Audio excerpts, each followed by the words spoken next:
Hello, everyone. Welcome to our video conference entitled Easter in Late Antiquity and the Middle Ages. We're very excited to host this conference along with the Medievalists Network and the Orthodox Academy of Crete. And of course, we are all looking forward to Easter, and we thought of organizing this event to celebrate earlier this Christian feast.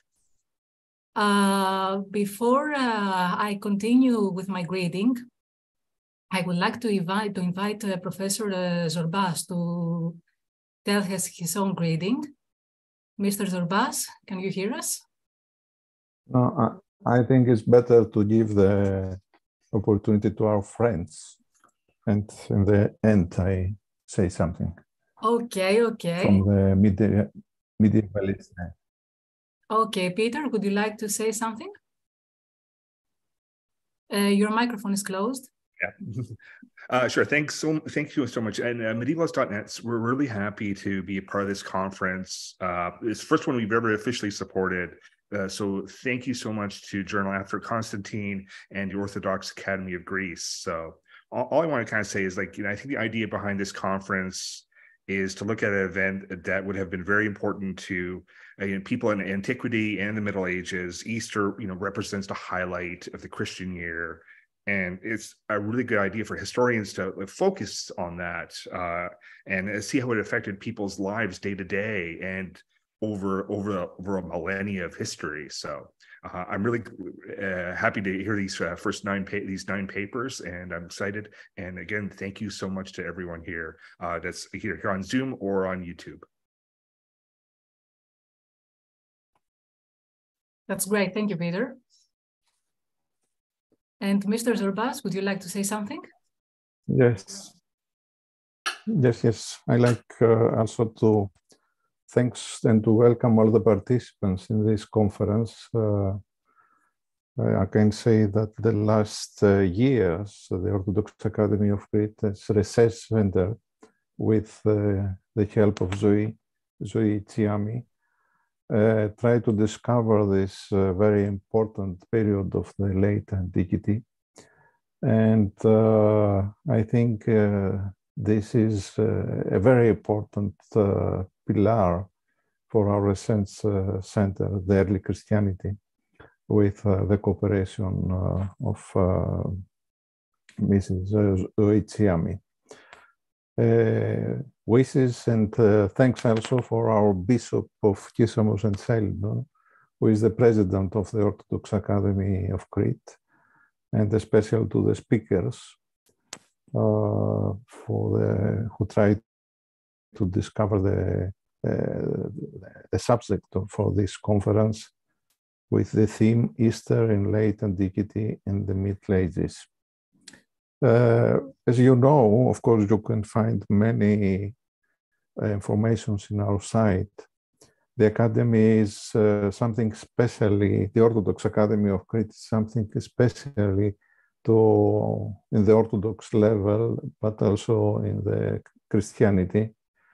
The most important theme, of course, is that in 2016 we have took place here the very important ecclesiastical moment in our history, the Holy and Great Synod of the Orthodox Church, with the presidency of our ecumenical patriarchate Bartholomeus I. The Academy is a place of the dialogue. It's a place, especially dialogue between church and society, church and the culture. And I can say we can know very much about our societies, with the new technology who go quickly, but we don't know very much about our past, and especially this period, the early Christianity, the late antiquity. It's a very important period because we can discover our roads, especially in Greece. In the recent years, we have very important books about this period. And it is, if you like, very important and fascinating to discover many things who can organize 2 years now our life, our human history, and this is very important. And these two special periods, Easter and Nativity, we try with the help of Zoitsiami to discover and to find our common roots. Pascha, Pesha, in the Hebraic language means perasma. It's a way to the resurrection. Is a way of the triumph of our death, for our Jesus Christ. And this means exactly, according to the theology of our great fathers, the eternal life to all creation, as we say in Greek language, apokatastasis. And this is a very important message for our society, not only in the East, but also in the West, to discover and to find what is important for us today, as human beings for today, in this society who is full with the artificial intelligence and the new technologies. And I hope to, with the participation, the development of the research of our research center, but also all the conferences we give today, to try to edit Zoe, and this is a proposal, because I think according to the themes, it's very, very, very important. So all the best, good success to this conference, especially many thanks to Zoitsiami, also to Peter from the side of the Medievalist .net. And I like to wish to our friends Καλό Pascha for the next week, and we hope to celebrate in the common day the next year, the Easter. Thank you very much, and all the best for you and the participations and the participants. Zoe, thank you very much. Thank you too, Mr. Zorbas. And I would like also to personally thank all the attendees and the speakers for choosing this conference. It is the first attempt of the After Constantine Journal to present the history in Late Antiquity, and we are very glad to have this help from medievalist.net as well. I won't say any longer words. Actually, Peter, the floor is yours. You can present your session. Thank you so much. Thank you. We have 3 really good papers to start off with. We'll leave questions to the end, and I'm going to just introduce our first pair of speakers. So, Anastasia Ropa is a senior researcher at the Latvian Academy of Sport Education, a horse historian, and a co-editor of the Rewriting Equestrian History book series, and as well as the journal Cherion, the International Journal of Equine and Equestrian History. Edgar Rops is a Latvian-based independent researcher. His areas of interest encompass medieval and early modern history, folklore, and legal history in Livonia and Rus. The floor is yours.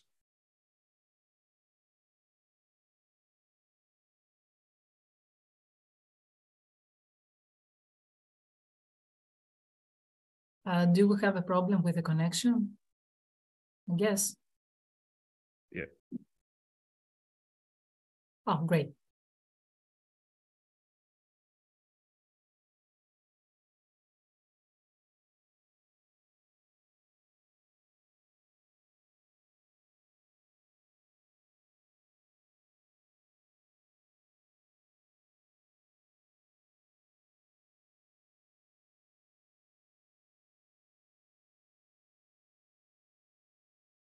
I don't hear you. We can't hear you. Yeah, Anastasia, we don't hear you yet.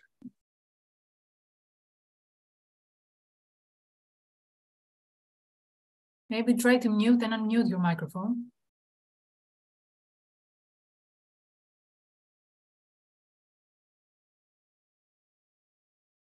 No, we can hear you.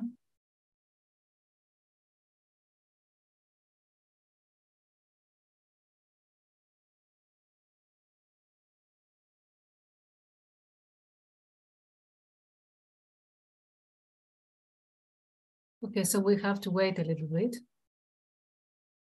We'll give them a second, see if they can come on, and not, we'll go on to the second speaker and see if we can come back to Anastasia and Yeah, that's a good idea, yeah.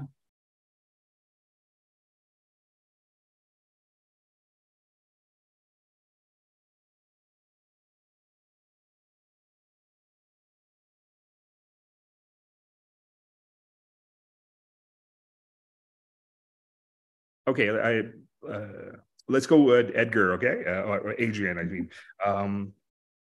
Sorry about that. Adrian Podesta is a historian at the Polish Academy of Science, where he works on Central Europe in the High Middle Ages.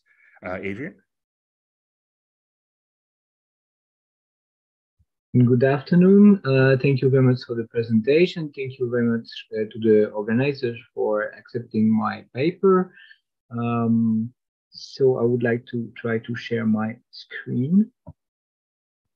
And it should be it. Oh, too fast. Yeah, okay. So, the title of the presentation is can't move my presentation. So the role of Pascal tables in the birth of Central European historiographical production. So Pascal tables are usually considered as one of the main vectors of transmission of early medieval and high medieval annalistic production, since the editions of Merovingian and Carolingian annals in the first volume of the Scriptores in Folio serial of the Monumenta Germania Historica in 1826. The role of Pascal tables are also being considered as fundamental in the genesis of Central European, and by Central European, I mean Polish, Czech, and Hungarian annalistic production, especially in Poland and in Bohemia at the turn of the 10th and 11th centuries, as it was traditionally viewed as the main support of transmission of German annalistic material in this region. However, this theory has been recently questioned by some scholars who suggested that the influence of Pascal tables in the birth of Central European historiographical production might have been considerably overrated. The present communication will thus aim to contribute to the evaluation of the role played by the Pascal tables in the birth of Central European historiographical production.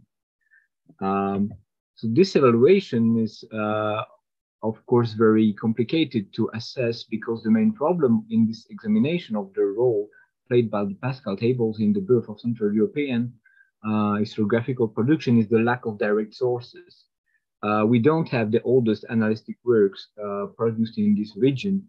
We don't have manuscript evidence for transmission of direct manuscript evidence for transmission of German historiographical material.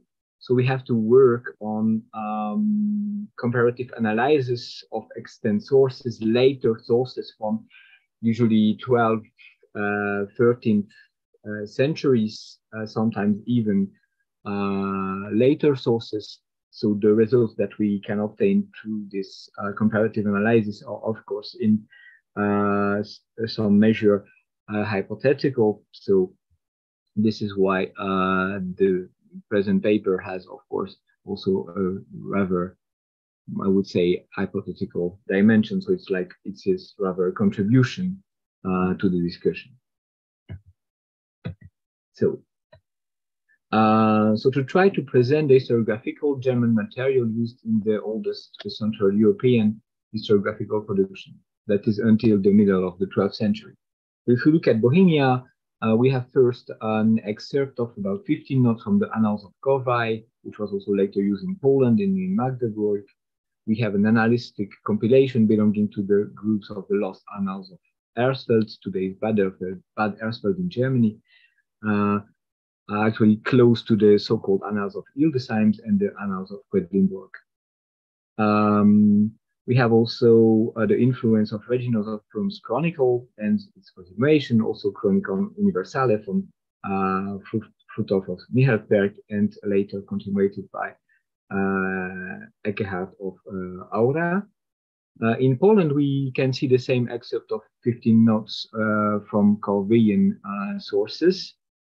We can see the so-called Florian Annals, which is called in Polish Rocznik Obce, which is believed to be an analytic compilation, probably written in Mainz, Germany, around 970, and containing about 17 notes from different annals, namely Annals of Reichenau, an analytic compilation with Pseudo-Columnian features, and an analytic compilation belonging to the group of Loft's Annals of Ersfeld, this time closer to the Annals of Weissenburg, that is today's in Alsace, and the Annals of Lambert of Ersfeld. In the case of Hungary, we can see no direct influence of the analytics, which is also linked to the fact that Hungarian medieval analytics is much smaller than Bohemian and Polish analytic productions. But we can see probable use of some German historiographical works in the lost ancestor of Hungarian chronicles. This lost ancestor is probably from the second half of the 11th century or the first quarter of the 12th century. In this source, we can see probable influence of Reginald of Prum's Chronicle and its continuation, also Annals of Niederaltach in Bavaria, and Annals of Lambert of Ersfeld once more. So, if we look at those annals, those German annals, we can see that some of them were written in the margins of Pascal tables, as it was the case for the Annals of Reichenau in the so-called Codex of Villaine that is now kept in Bibliothèque Nationale de France in Paris. And here we can see the Pascal tables. We can see the margins that actually contains the entries, analytic entries for different years, which gives the information that compose actually the annals of the monastery of Reichenau. So the analysis of the codicological environment of the medieval German annals shows that at the time of the transfer of the German analytic material in Central Europe, that is turn of 12th, 10th, and 11th century, practice of writing the annals in the margin of Pascal tables was still in use, as shown, for instance, as by the cases of the Annals of Reichenau in the Codex of Villaine that we just saw on the former slide, and of the Annals of Corvey, which were written in the same way. However, we must state that the manuscripts containing the annals of the Ersfeldian group do not share this feature. They were not written on margins of Pascal tables. We must also add that the length of the text could also play a role in the support used for its transmission. Therefore, it is very unlikely that Reginald of Prum's Chronicle, which is a very extensive text where an analytic entry is about 1 or 2 pages in modern edition, probably could not have been written in the margin of Pascal tables because it was simply too big for that. So the work with Chaucer's entries, such as the foreign annals used in Poland or the Corvinian excerpt, when one entry is about 1 sentence of usually less than 10 words, could have been written on Pascal tables, but they could also have functioned as autonomous text. And here I would like to give an example of a work inspired by the Corvinian Czech excerpt, that is the so-called Annales Magdeburgenses Brevissimi, written between 1063-1078, which is today kept in Czech Republic in Vyšehrad Monastery Library. And here we can see that the annals function as an autonomous text written on the 2 pages at the end of the codex. We can also see from the content of the codex that although this codex do not contain Pascal tables, it contains a Computus work, namely the Computus of Elfric of Auxerre. And now I would like to say a few words about the codicological environment of the oldest preserved Central European annals. So we can see that for Bohemia, the 12th century manuscript containing the annals of Radiško and Obatovice, that is today kept in Vienna, begins with a short work of Computus. However, the 15 manuscripts containing the Chronicle of the Czechs of Cosmas of Prague and its continuation do not contain any computistic work. And the Annals of Prague are known by an Italian manuscript, so they cannot be used to study the Czech codicological production. In the case of Poland, we can see that the Annals of Krakow chapter are the only one out of half a dozen annals and about 15 manuscripts which are contained in a codex which also contains computistic works, Pascal tables, but also mnemotechnical poems about compute and diagram. In the case of Hungary, we have only one preserved high medieval annals, the Annales Pozsonienses, which are containing only one manuscript, the so-called Codex Play, from the end of the 12th century, kept today in Budapest. And the annals are written in the folio 99 and 16, and they surround different works, including the 2 Pascal tables over small codicological units, also a diagram. But as we can see, in the case of Hungary is very specific because the corpus is of only one text and one manuscript.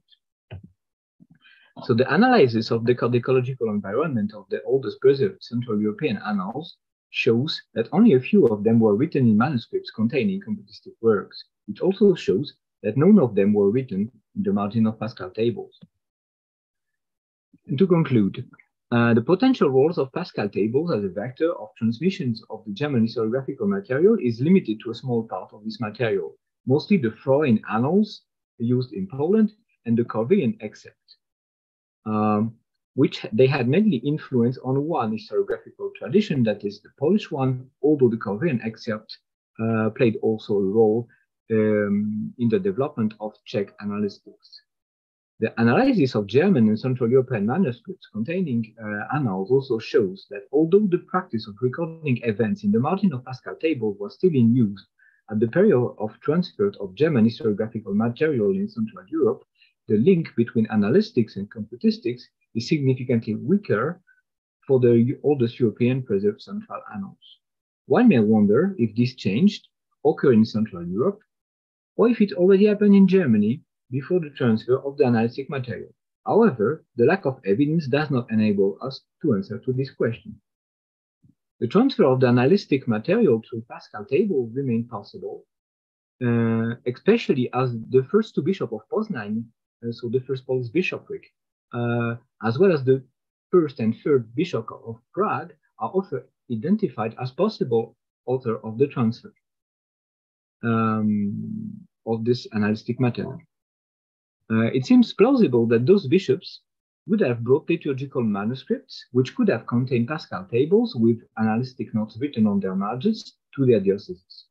However, the Polish scholar Tomasz Jasiński underlined the links between the foreign annals used in Poland and the Ottonian historiography, and such links might also have existed for the Corvian excerpt. If those hypotheses are valid, they would suggest that these works could have been autonomous texts, as we saw in the case of the text produced in Magdeburg and kept today in southern Bohemia in Visegrad, and were thus not written at the margin of Pascal tables. So, to finish, Pascal tables could thus have played a role in the transmission of some German analytic works to Bohemia and Poland, but they are not the only possible vector of transmission. And I would like to thank you very much for your attention.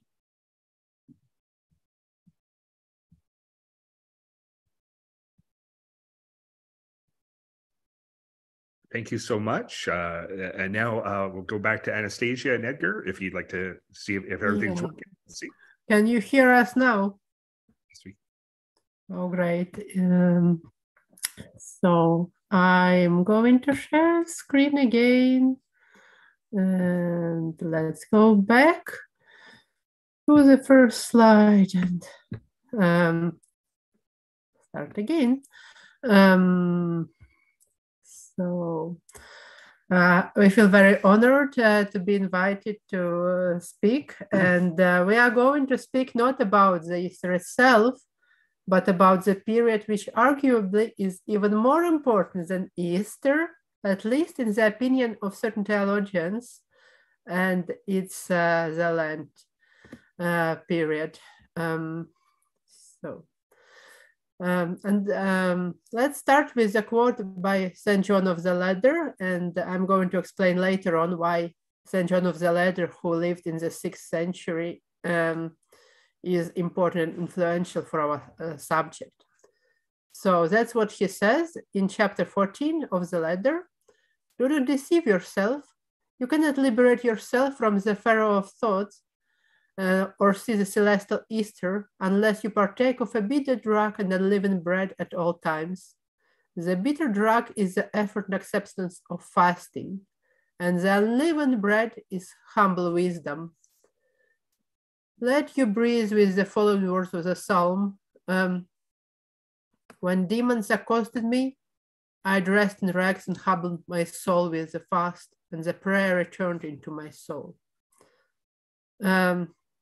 So St. John is writing for monks. He's writing in the tradition of asceticism. So how could this be relevant to the mercantile culture of medieval and early modern Rus?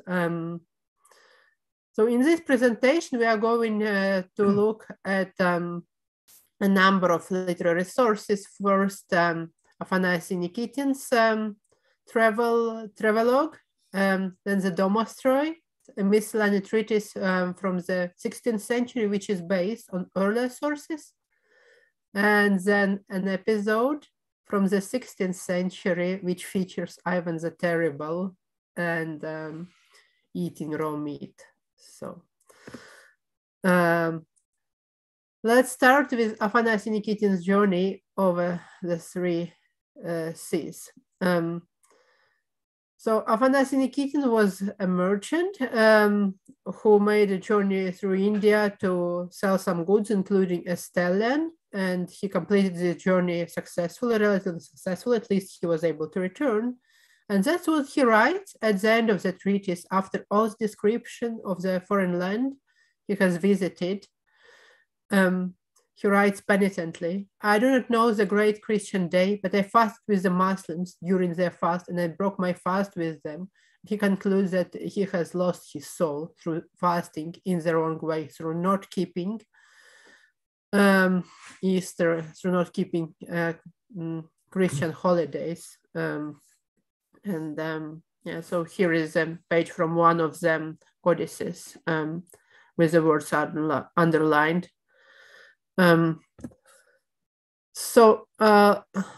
Looking at the Domostroi, it's a 16th century text, which was quite popular among the merchants. It's the analog of the Good Men of Paris in certain ways. In certain ways, it's not.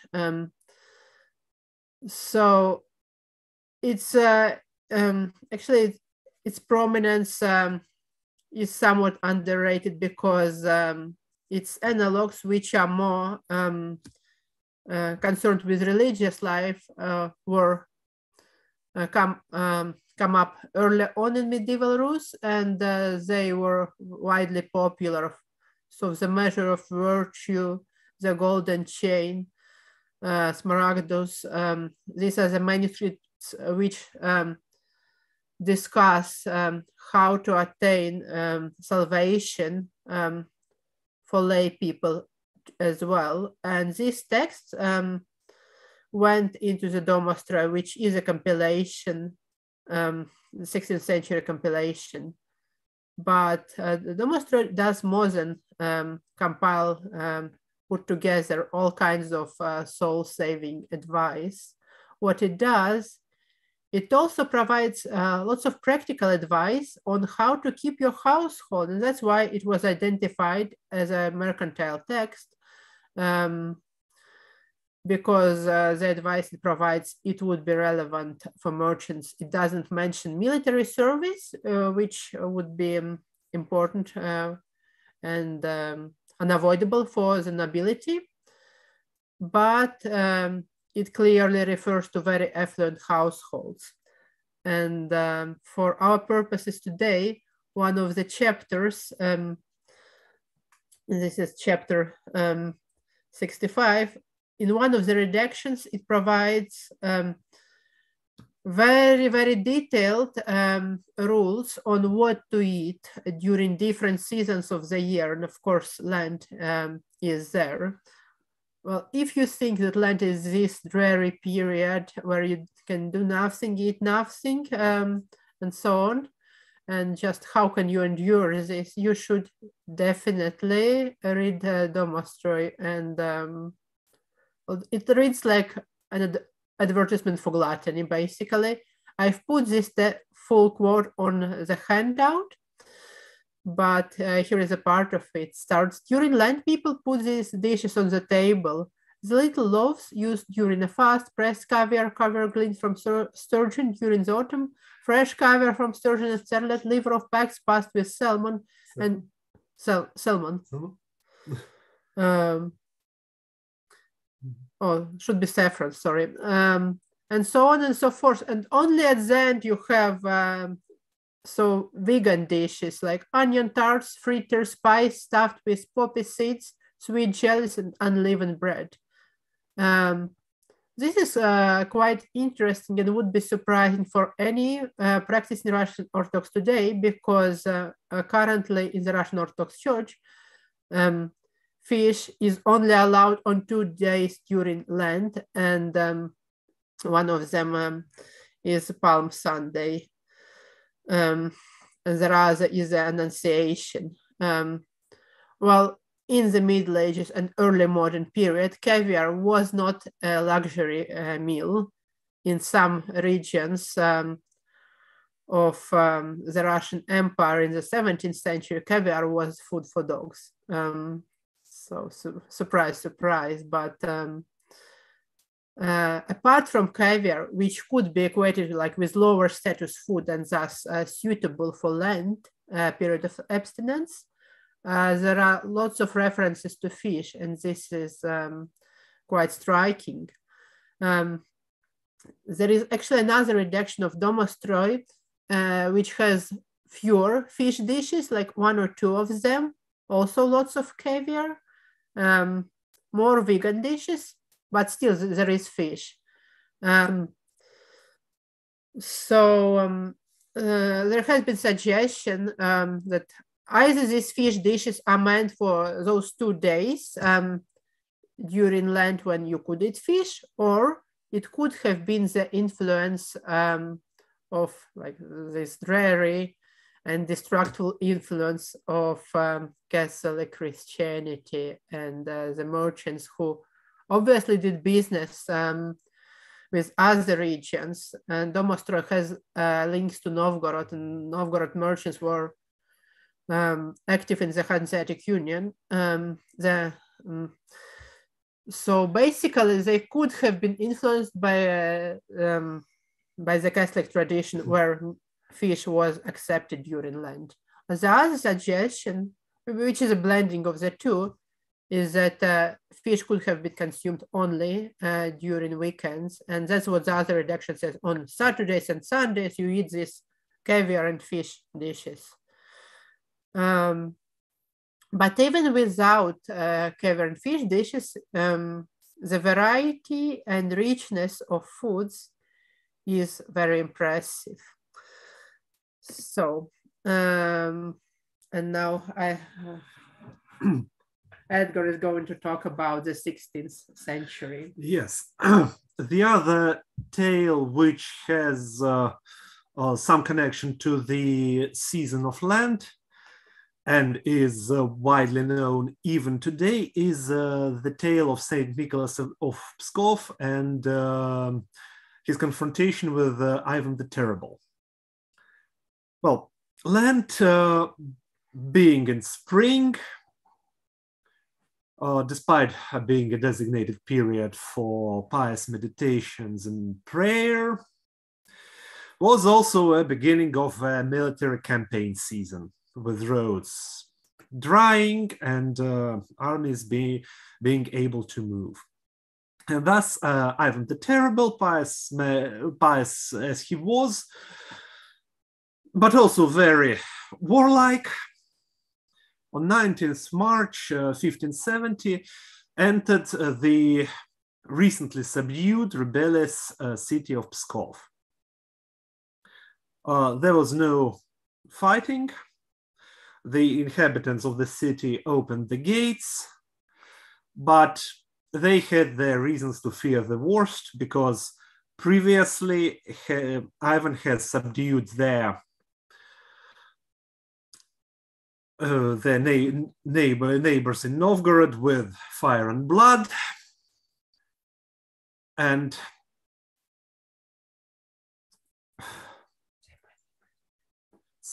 they opened the gates and welcomed Ivan traditionally with bread and salt, and implored him not to spill Christian blood.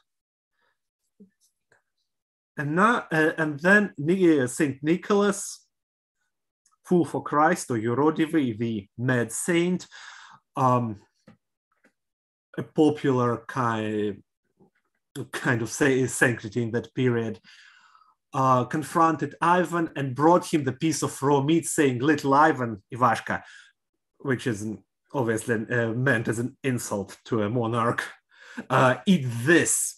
To which Ivan responded, "I'm a Christian. I do not eat meat during the Lent." "Yes, but you are willing to drink Christian blood," answered St. Nicholas. And either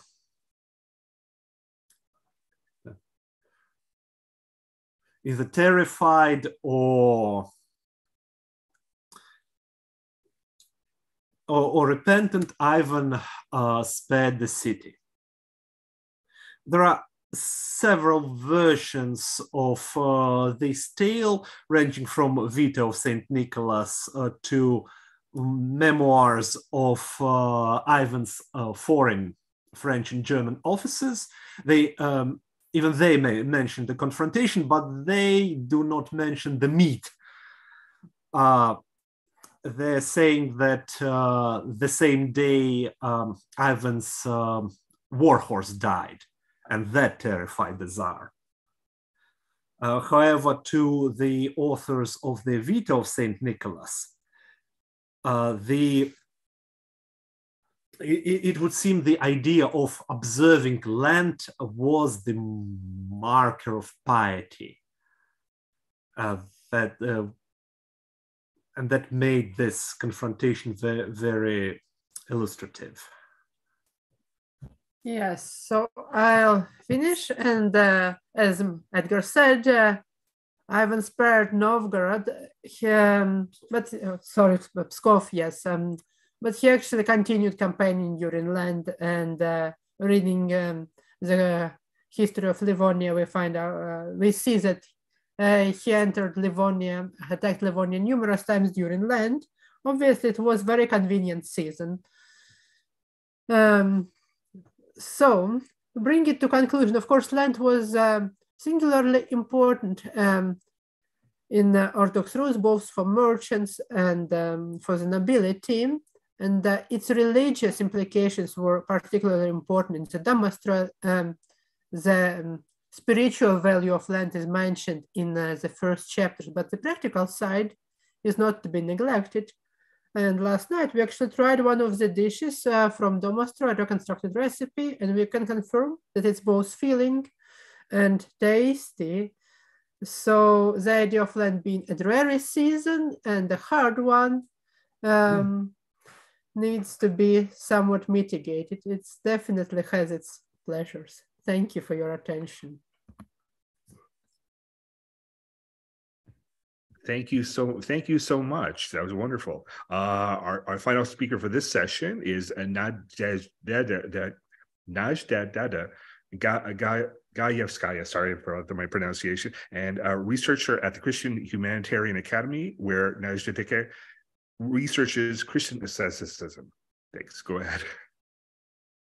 Please, presentation. Yes?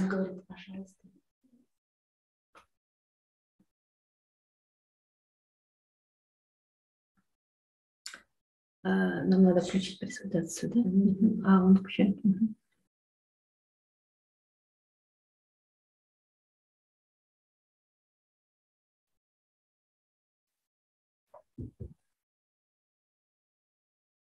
Any trouble? Presentation, open presentation. Yes, go ahead. Так, а мы не видим презентацию. Good day. We can't see the presentation right now. Can you put it on? Open presentation. Do you have the presentation or shall I? Была презентация. Peter? I don't have it. I don't have any file for it. Okay, I have it, I think. Just a second. Ну, я могу попробовать включить. Yes, okay. Let me just share my screen.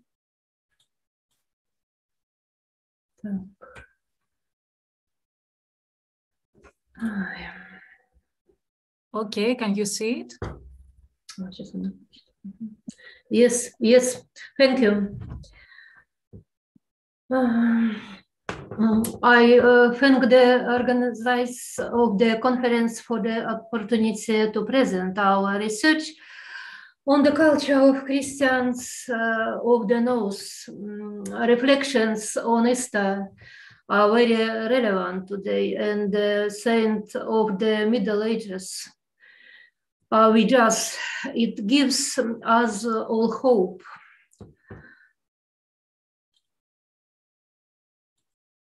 Next.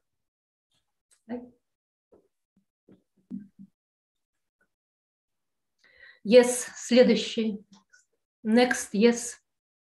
Okay. Yes, thank you. Cultural tradition finds expression in the life of ethnic communities. In the interaction of communities, tradition is comprehended, and a system is created that synthesizes norm of behavior, prohibitions on and incentive. One of the traditions of Christian in the North is the celebration of the main Christian holiday of Easter. Easter as a religious phenomenon is associated with such concepts as life and death, salvation and resurrection, which finds expression in philosophical and theological discourse. Easter as a holiday can be considered in anthropological discourse. The anthropological dimension of Easter is connected with the problem of time. Time for a Christian in the Middle Ages was measured by the church calendar. Next slide. Thus, the theological and anthropological discourses of Easter are united by memory and time, which are considered as symbolic concepts and are subject to cultural recycling in the space of Christian meaning. Recycling, a term meaning cultural processing. Next slide. In global processes and local processes, ideas meaning in the field of the phenomenal, religious rituals, commemoration practices, behavior, attitudes, areas in the field of everyday living are subject to recycling. The subject of Easter recycling in a local form is the viral right, information about which is contained in the hagiographic text of Christians of the North. Natural factors have influenced funeral rites and burial culture.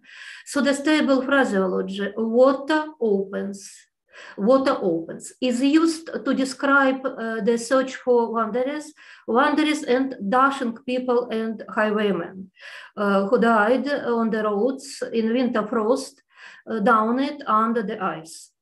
Floods destroyed, washed away cemeteries, water washed away and open coffins that flowed on rivers, moved to an unexpected place. The main source of research is the text of Christian hagiography.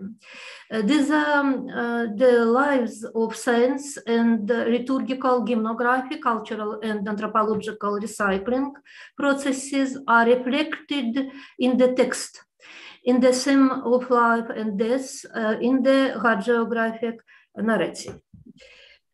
The report present an analysis of the text of the hagiography of Karelia and Angermanland, text about Afanasy Shenkursk, Prokopy of Ustiansk, Varlam of Vash. Next slide. Next slide, next, yes. The body of Prokopy Ustiansky was found by the church at the end of the 17th century in 1692 in the Kholmogorsky diocese on the bank of the river Ust.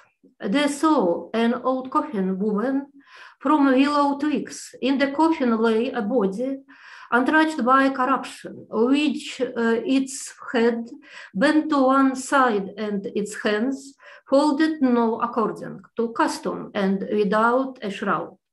No one knew that kind of person is was, whose body is was.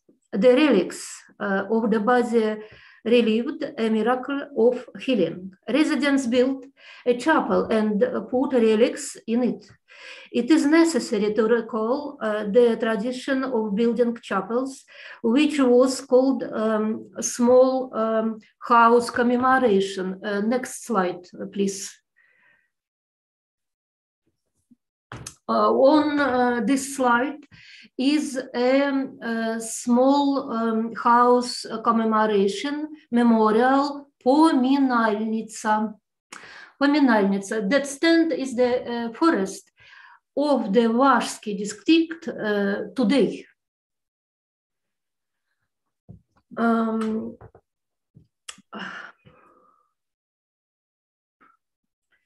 Archbishop Athanasius, the relics of Procopius of Ustiansk were examined.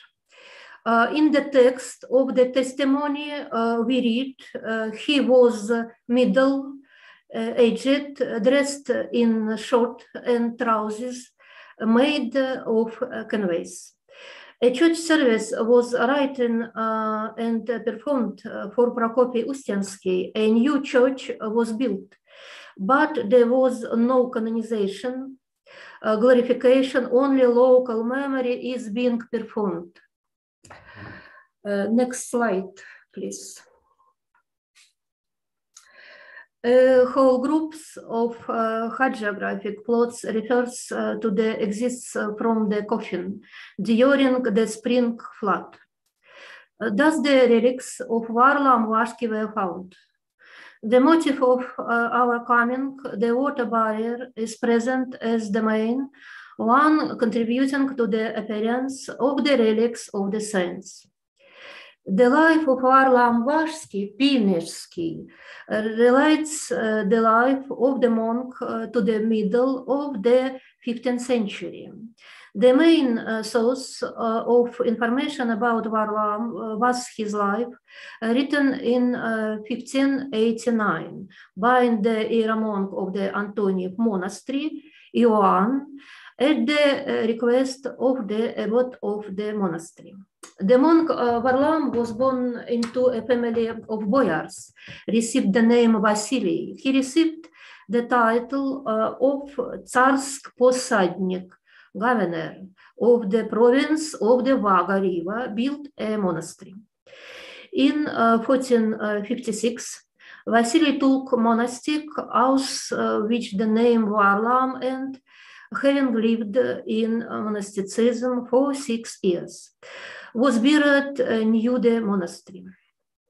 In the oral traditions about Varlam Varsky, the myth is told that the saint sailed to this lands or a raft or a stone, the place of the monks, solitary Christian players, and exploit is known. Varlamiev Kolodchik.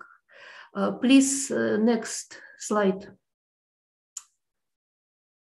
Next slide. Yes. Next. Yes. Are the well, according to the players of the saint, the spring surfaced. In 1552, there was a great flood of the Vaga River. The mountain on which the monastery stood collapsed, and many coffins were opened, which surfaced and were burned ashore. Thus, the relics of state Varlam were found. Varlamiev monastery in the 15th and 16th, 17th, up to the 20th century, was the central place of pilgrims for the inhabitants of the region. On the slide on the left is a well. Religious processions are held to it every year. On the right, on the slide, is the wooden building of the monastery, which has served to this day. Professor Olga Tuminskaya notes the central role of the image of Varlam in the cult processions to the well on the banks of the Vaga. The well is consecrated together with the image of the saint of the most holy Theotokos, which goes back in the cult to the Byzantine Lacharnaic tradition of the expiation of Hagiasm, holy water. Thus, a certain vector of evolution of the sacred motive is being built from the spontaneity of the national northern land to the confirmation of the trial of the water claimant by lot. From the miraculous swimming of relics to the purification of the snow. Next slide. As a result of observation of the text, it can be concluded that the tonatological motifs of hagiography are one of the main thematic groups of hagiographic motifs. Based on the analysis of hagiographic text, it can be argued that recycling had both religious and anthropological character. The religious component, pagan of Christian, sacralizes the parameters of the cultural system and fixes them in cultural memory. Sacralization takes place in a cult and becomes a way of preserving tradition. Sacralization takes place within the framework of dual oppositions and is associated with the cult of ancestors, burial cities, and local cult centers, monument of local hagiography. Next slide. The subject of cultural processing was the phenomenon of burial without land, which is associated in consciousness within an fixed place and memory, as well as with death as an event and state. Christian codification used pagan codes Next slide. And ranging this semantic code. Burials in the form of giving to the earth remembrance and veneration of the dead according to the Christian rite before Easter.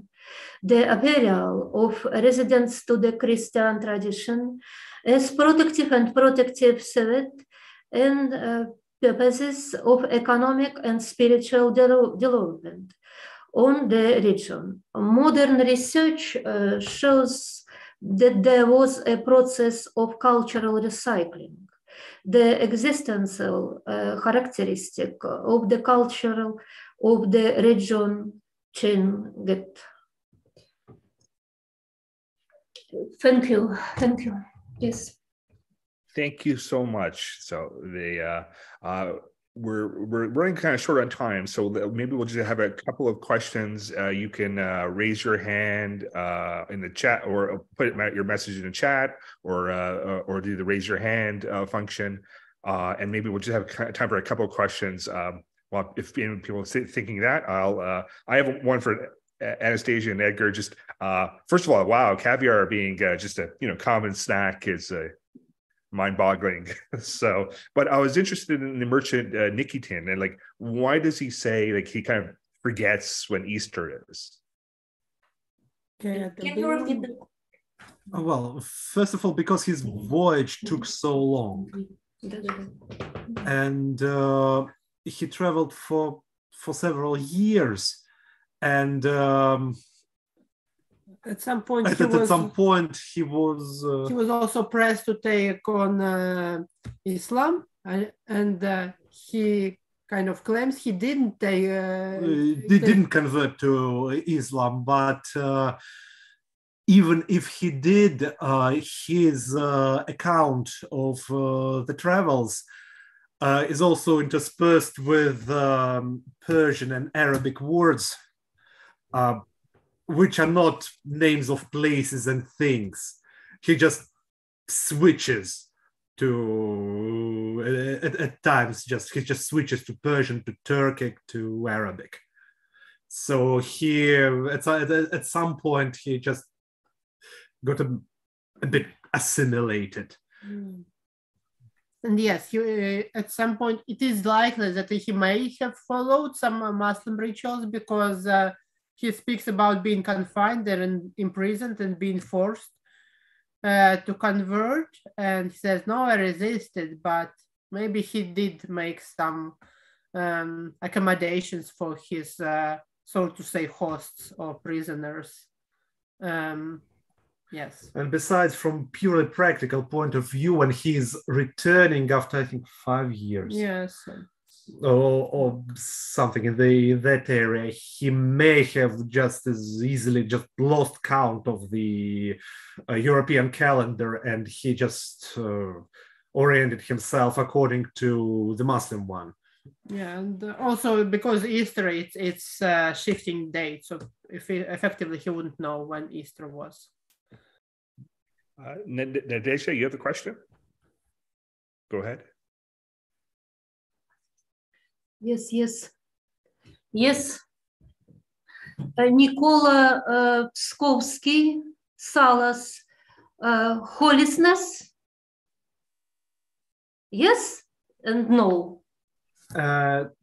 Надежда, может быть, задать вопрос по-русски, а я уж... Да, Никола Псковский, Ерозевый или нет?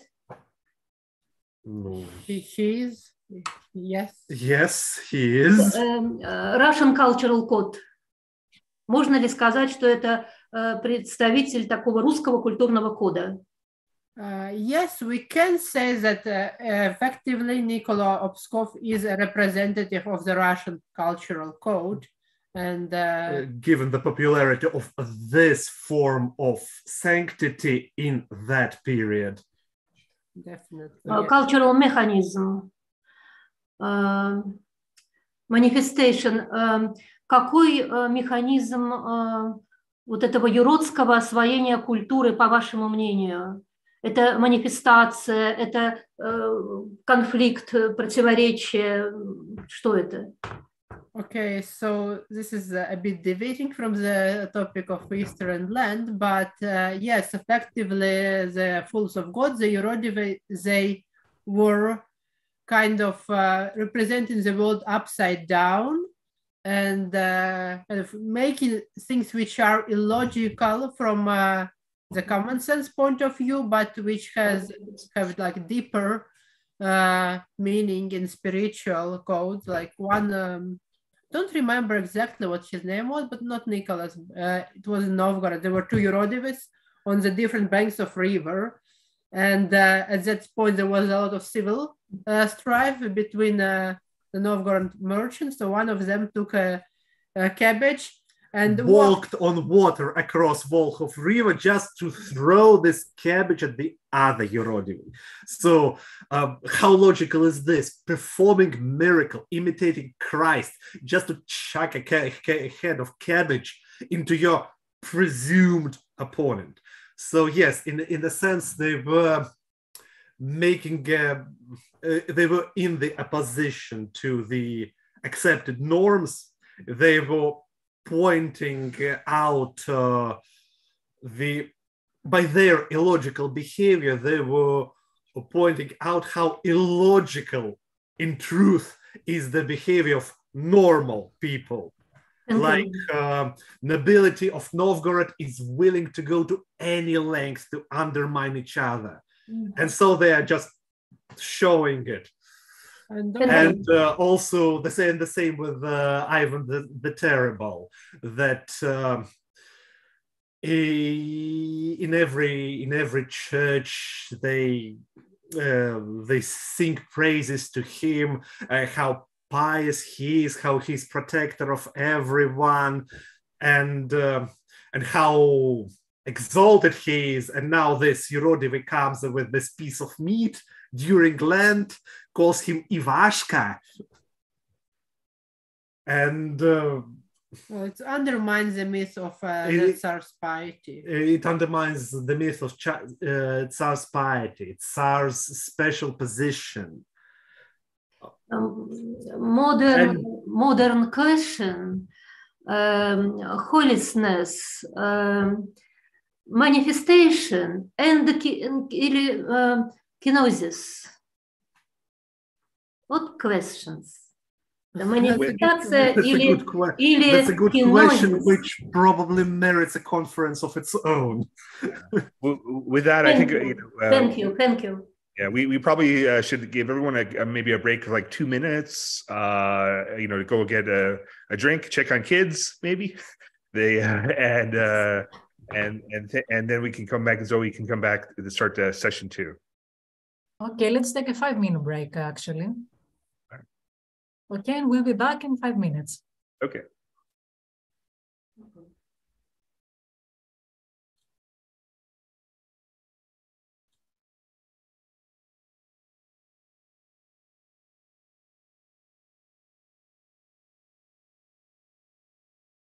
Σόουλα, τι κάνουμε τώρα?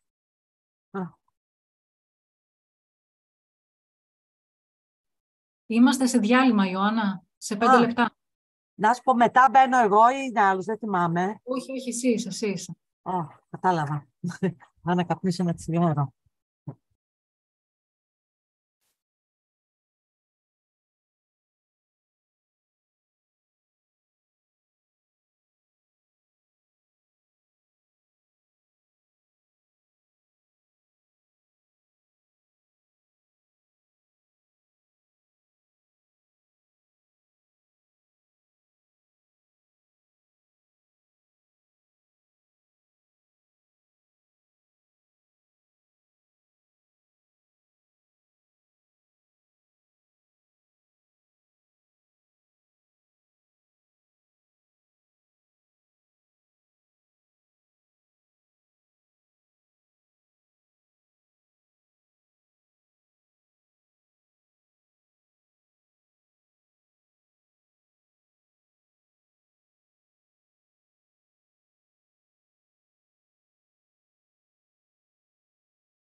I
don't know what to do to type on a second. Yes, I know, fine. Okay. Let's.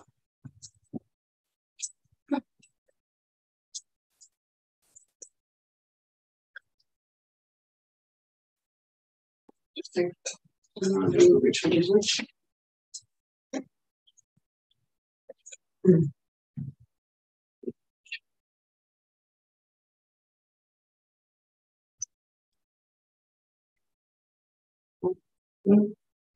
Yeah.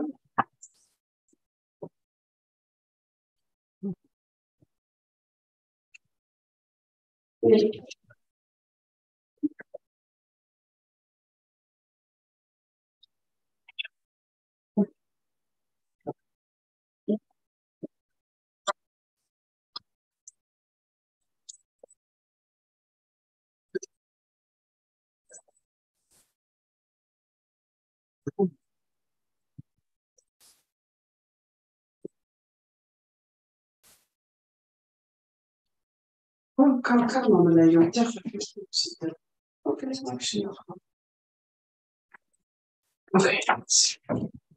Now, sweetheart, Lilith, enough. Enough is enough.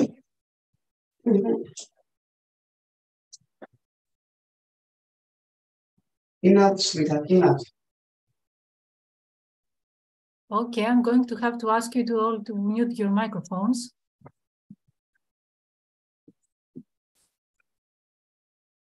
Sorry. Sorry. No problem.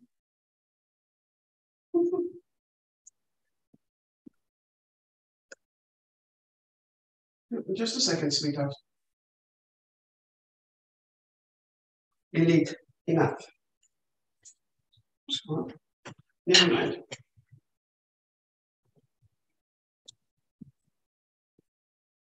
Elite, here's a question. Sorry. Give me 2 seconds, if you. It's just not possible.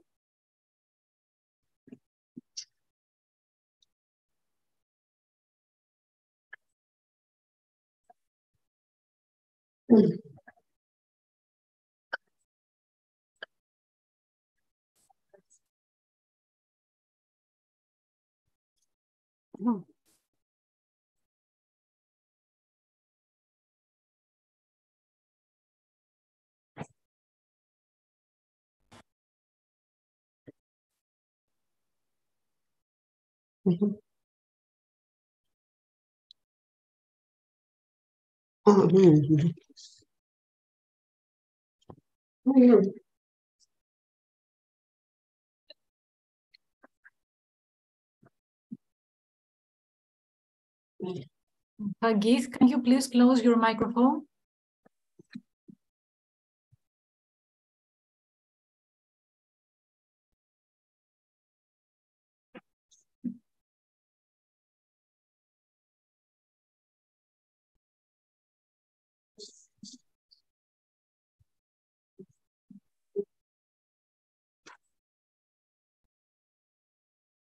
Okay,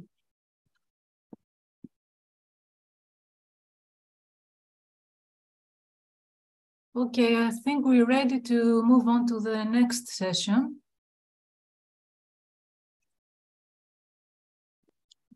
Okay, and listen this time to Mrs. Ioana Skoura. Ioana, would you like to tell us a little bit more about you? Good afternoon. First of all, I'd like to thank the organizers for giving me the opportunity to present this paper, which is about the contestation of the Easter table attributed to John of Damascus. So I'm an historian of science, and I'm interested in the Ptolemaic astronomy and in the commentaries on it, and in the reception of the Ptolemaic astronomy in the Byzantine world. So, shall I start? Of course, we're ready for you. Yes, but how I share screen now, eh? Okay, press that green button on below that says share screen. Okay. Yes, share. It's okay? Yes. Okay, let's start then. Okay, we can see your presentation, yeah. The decrees of the late antique church councils had established a firm link on the date of Easter with a specific day of the week, with the full moon, and with the spring equinox. Specifically, according to the rules said, why it does not proceed? Zoe, it does not proceed. Why? Okay. Easter should be celebrated on the first Sunday after the first full moon of spring, or else the Paschal moon, and after the spring equinox, which was fixed on the 21st of March. The Byzantines considered as Paschal moon the 14th day of the spring moon, and this was the day on which the Jewish Passover was celebrated, regardless of which day of the week it was. For the Byzantines, therefore, the Paschal moon, or else the 14th of the moon, as they occasionally called it, meant Passover, which Passover was celebrated in whatever day of the interval from the 21st of March up to the 18th of April inclusive. Therefore, after the Paschal moon meant actually after the Jewish Passover. And if Passover fell on a Sunday, then for avoiding the simultaneous celebration with the Jews, Easter should be postponed to the following Sunday in order not to celebrate it with the Jews, as we read in the Chronicon Paschale. This correlation between the date of Easter and the date of Passover has formulated the traditional procedure followed by the Byzantines for the determination of Easter. They first found Passover and then they found Easter. How one could find the date of the Jewish Passover, that is the date of the Paschal moon in a certain year? Either applying a method that is a set of instructions written to serve this purpose, or by just appealing to the 19-year lunar cycle, the so-called Enneacia of the moon, as we read in the Chronicon Paschale, the 19 years lunar cycle, which shows on which day of March or April falls the 14th of the first month of the moon, on which the celebration of the legal Easter has been commanded. This 19-year lunar cycle, attributed to the Church Fathers, is a list containing for each of the 19 cycles of the moon, that is for 19 successive Julian years, the corresponding date of Passover. Here we see the numbers of the cycles of the moon. And here are the dates, April to March 22, etc. Actually, the 19-year lunar cycle is a recurring period of 19 Julian years, after the passage of which full moons occur on the same dates. This lunar cycle, which goes back to the late antiquity, appears in the manuscripts either in this form or in some other forms, circular form decorated. Here we see the numbers of the cycle of the moon, and here are the dates, or another form, or another form. Later on, from this list, one could easily find the date of the Jewish Passover. Later on, this list has been extended to contain much more elements, until it took the form of the Easter table attributed to the 8th century church father John of Damascus. Here again, we see here the cycles of the moon, and here the dates of the Jewish Passover. Another form from another manuscript of the same Easter table. The calculation of the Jewish Passover, and by extension that of the Christian Easter, was for centuries traditionally based on this table.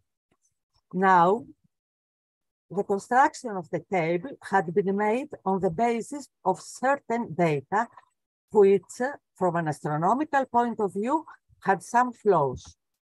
So, the data for the calculation of Easter are the length of the tropical year, which is actually less than greater than the Ptolemaic value, the mean length of the synodic month, and the spring equinox, which is supposed always fixed on the 21st of March, but actually it shifts 1 degree per century. This is the Ptolemaic value.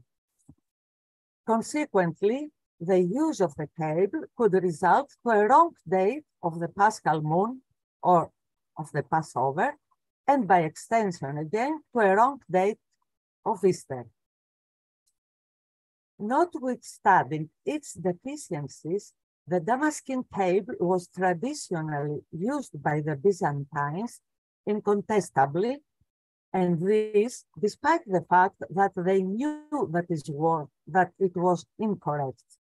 The correctness of the Damascene Easter table had to wait until the 14th century to be explicitly contested by some prominent Byzantine scholars. The Byzantine scholars who explicitly questioned the correctness and accuracy of the data used for centuries to determine the Easter date were Nikephoros Grigoras, the monk Varlam the Seminara, the canonist Mattheos Vlastaris, the mathematician Nikolaos Rafras, and Isaac Argyros. The leading actor in the explicit contestation of the Paschal table was Nikephoros Grigoras, who also made the correction of the table. What Grigoras proposed was a 2-day shift of the Passover dates listed in the Damascene Easter table.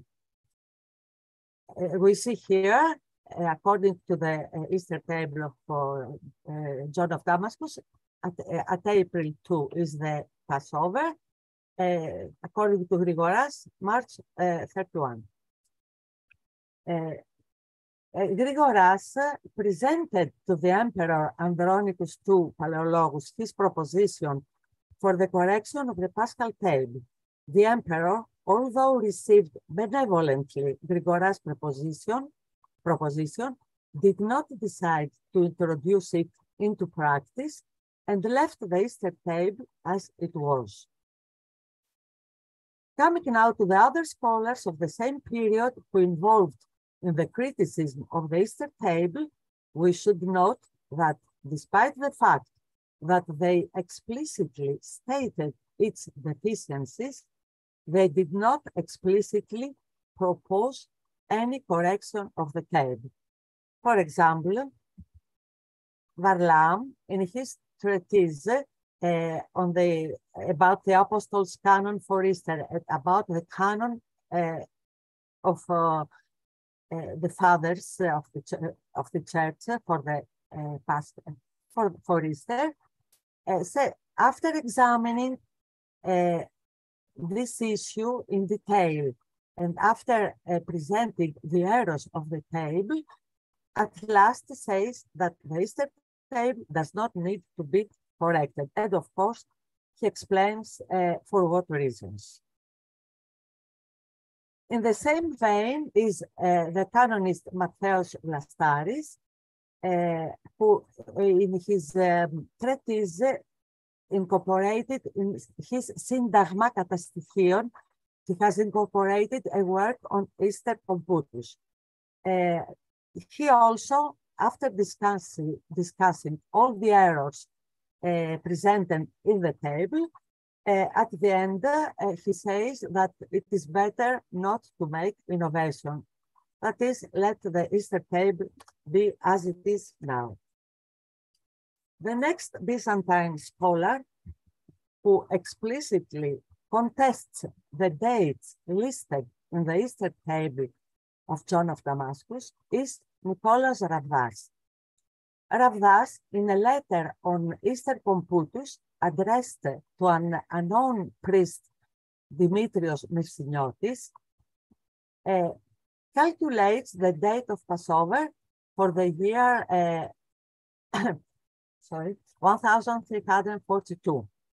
And he says that the value of the full moon that is listed on the table is not the correct. The correct one is the 22nd of March and not the 24th of March as is written on the Easter table.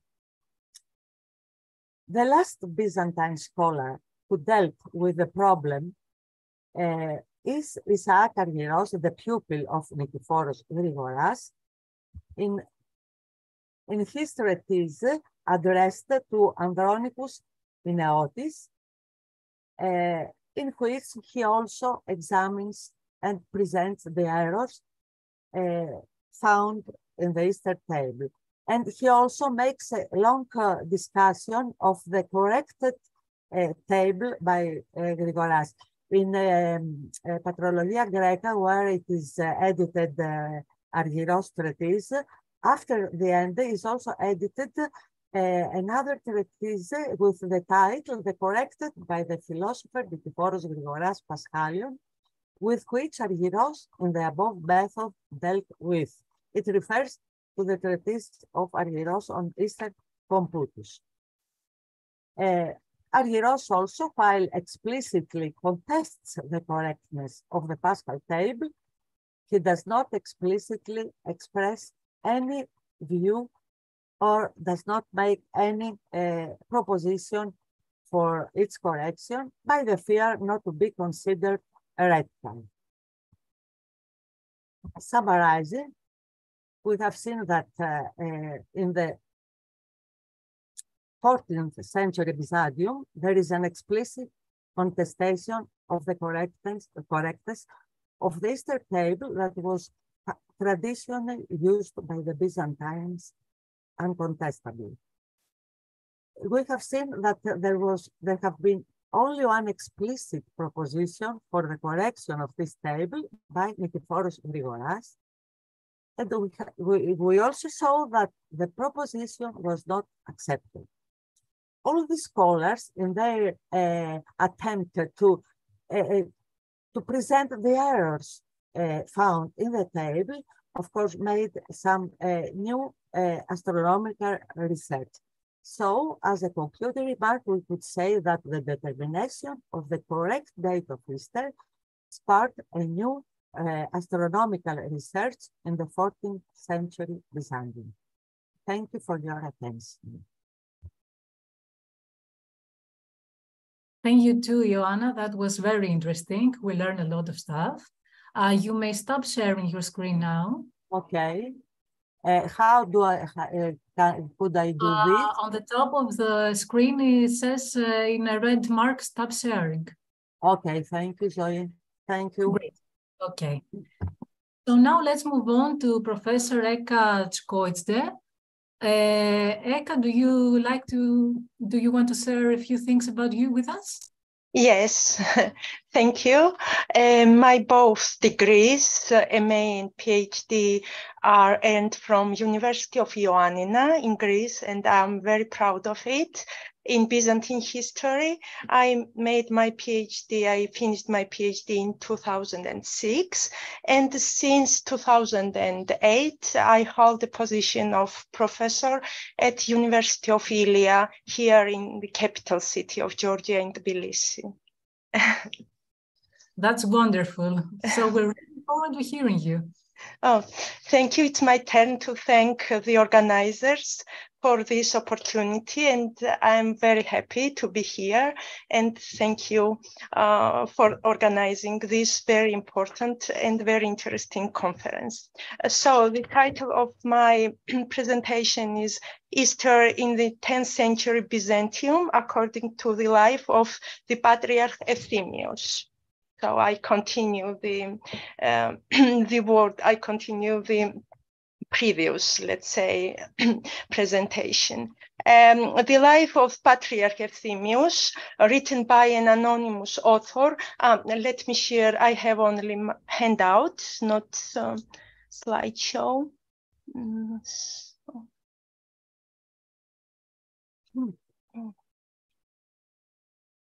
I cannot find a Word file here among.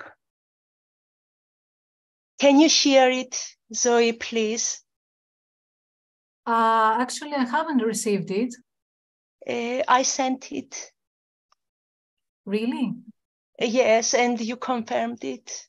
Oh, okay. Let me just see my email. May I continue? Because here I can find only only PDF and internet windows, and it does not show to me. Let me, sorry. I found it. Oh, Can did you find see it?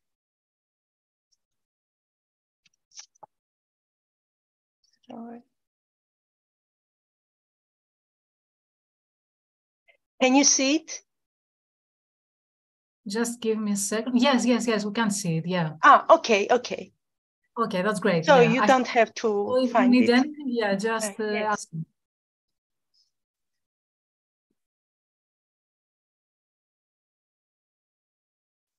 So, thank you. So the life of Patriarch Euthymius, written by an anonymous author, is an important source for the Byzantine history in the second half of the 10th century. Many aspects of social and everyday life are presented in the text. In addition, it is a brilliant source for study of the relationships between church and state.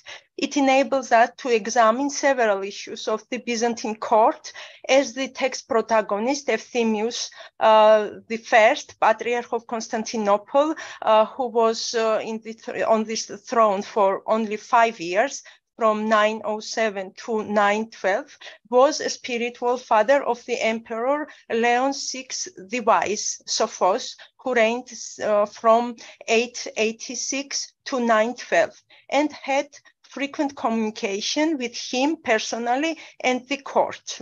The Patriarch Euthymius is an important and at the same time a very strange figure in the Byzantine history.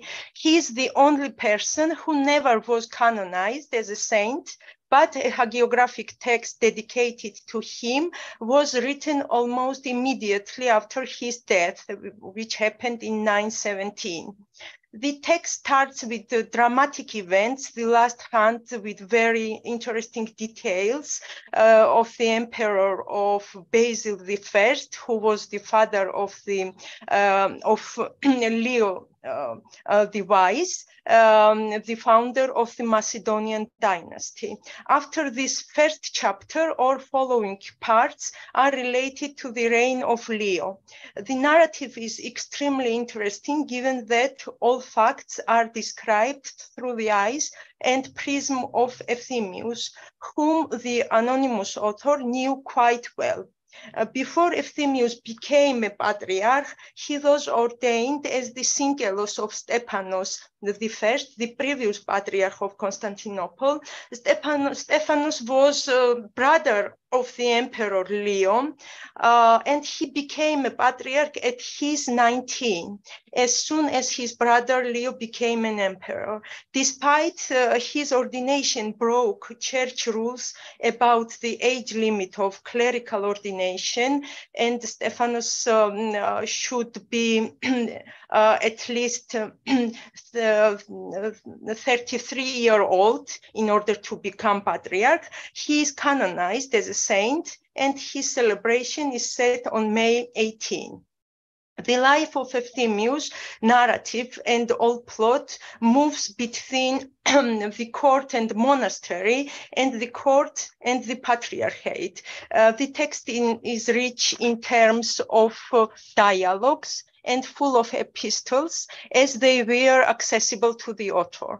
The text was critically published with excellent English translation, extensive introduction, and commentaries by Patricia Carlinghater in 1970 in Brussels, and all extracts for this paper come from this edition. The text provides us with details about great Orthodox feast celebration in the court at that period. It is especially interesting that some political and non-political events took place exactly on Easter Day at the end of the 9th and the beginning of the 10th century. In this regard, especially the chapter number 10 should be mentioned, which bears the title, as you see here, and it refers to the prophecies made to the father and the said laws overtaking the emperor. So this part deserves to be analyzed comprehensively, and it starts with the reference to the Annunciation, which was a favorite feast of the Holy Father, and he usually officiated on this day. Liturgically, as you know, the Annunciation is the only great feast happening during the Great Lent before Easter. It rarely coincides with Easter itself.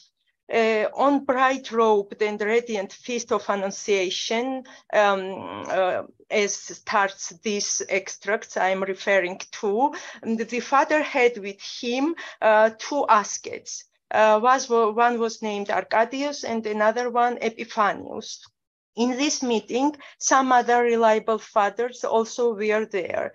So during this meeting, Father Arcadius said, and you can find this extract, "You shall be patriarch of Constantinople. This night it was revealed to me." In the same meeting, Epiphanius, other father, taking the father aside, said, "Know, my lord Euthymius, that you will be patriarch of Constantinople, and Leo the emperor will again be your pitiful suppliant." And in this extract, the day of Easter is mentioned as holy and glorious day of Easter, and itu Agiu Pascha, Agia και λαμπρά ημέρα. And the father here is mentioning that something very unpleasant will happen on this day. So they knew when it was took place. It was March 25th, of course, and the year 901. This year, Easter fall on April 12th.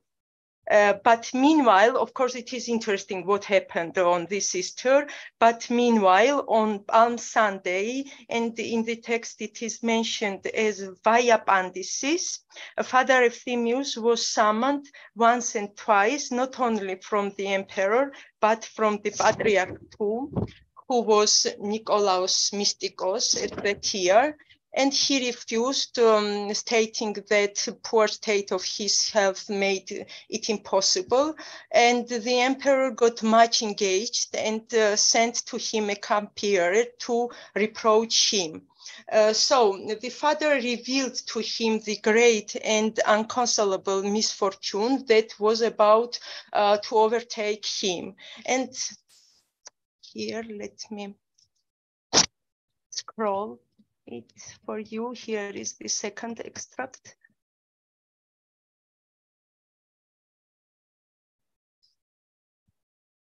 So, emperor did not think anything about his personal life.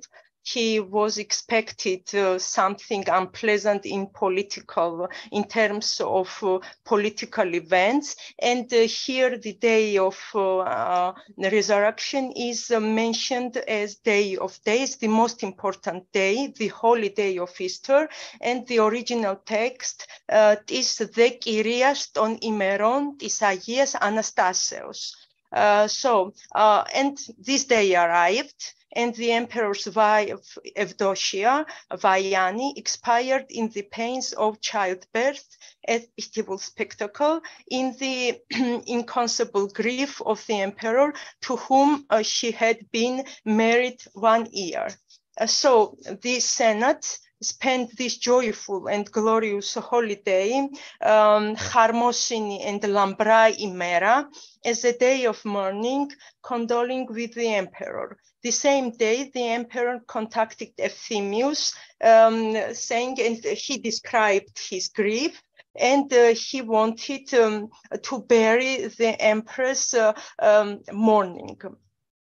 But Euthymius had objections to his decision, and he answered to the emperor, and here you can see this extract. So in this extract, the day of resurrection is mentioned as glorious and august day of resurrection. Tint is Agias Anastasios Lambran και Πανγέραστον ημέραν. So here we have a kind of opposition between Euthymius and Leo, and Leo decided to bury her as empress of the Romans. She is dead, and that among them at least I may find fellow mourners and sharers of my grief. And he decided to bury her on the same day. The Sunday following Easter, mentioned as Nea Kyriaki, the father with other 6 brothers left for St. Agathos to avoid any unpleasantness. And so in this case, we don't know why and under which circumstances it was allowed to bury someone on the day of Easter or on the day after Easter, and why Euthymius had objections in this term. After this, the following chapter is named. And in this part, there is a great day of mid-Pentecost, which was a kind of imperial holiday, and it was celebrated after 25 days after Easter, and it was a great tradition for the Byzantine emperors because they always visited the church of Saint Mogius, who was a martyr of Roman origin from Amphipolis of Macedonia. And also this church was very important in the circle of, let's say, Paschal feasts and holidays. On this day, a great miracle happened. And after that, Leo decided to ask forgiveness from Euthymius, and after that he, let's say, called him, and he asked him to forgive about his decision to bury Empress on Easter Day. So in this extensive passage, which is the only one referring to Easter and how it was celebrated under very special circumstances, the biggest grief, Empress and infant death during her childbirth, coincided with the greatest holiday of Christianity. Evdokia, who died on Easter Day, was Leo's third spouse. His previous two spouses also died without leaving a male heir to him and to the empire. This life and other sources of the same period, the author mentioned that Evdokia was extremely beautiful. She was originated from the theme of Opsikion. The name of the infant who died was Basil, like Leo's father. So as we mentioned, it happened in 901, April 12th, and consequently she got married with the emperor in spring or summer of the previous year. As we saw in this passage, there is a Paschal circle which started with Annunciation and finishes with mid-Pentecost. It is worth mentioning that according to Eusebius of Caesarea, the author of the life of Constantine the Great, at that period, the day of resurrection had not defined. Sometimes it was celebrated with Judaic Pascha and sometimes with Annunciation. Easter, especially after 7th century, received, let's say, an imperial character, as since that period, it was preferable to coronate a new emperor either on Easter or on Christmas. In the text under consideration for Easter, both terms are used, Judaic Pascha and Greek Resurrection, Anastasi. In most cases, the epithets of the glorious, Lambran, and holy, Agia, are used. Easter of 901 caused a kind of dissonance between the emperor and the church, represented by the father Euphemius. The emperor wanted to bury the empress grieving, and the father wanted the paschal joy, let's say, untouchable. And also on mid-Pentecost, which church on mid-Pentecost, church somehow won because the emperor was saved due to the miracle happened at the church of St. Mogius, and he preferred to compromise. As a conclusion, in the life of Patriarch Euphemius, the life of Patriarch Euphemius contains important information concerning the Paschal circles, which is in this life starts with Annunciation, then Palm Sunday, then Easter, then the Sunday after Easter, and at the end we have the reference to the mid-Pentecost. And it is especially important in terms of liturgical terminology, and also significant for the study and better understanding of imperial ideological parameters and political theology of the medieval period. Thank you very much. Thank you too, Eka. That was really interesting. Thank you very much. And last but not least, we have Computus, Identity and the Roman Easter in the Early Insular World, presented by John J. Gallagher. John, would you like to say a little things about you? Present yourself to us? Sure, just bear with me 1 second. I need to give permission to my computer to share. Hang on a second. Of course. Okay, hang on. Let's see.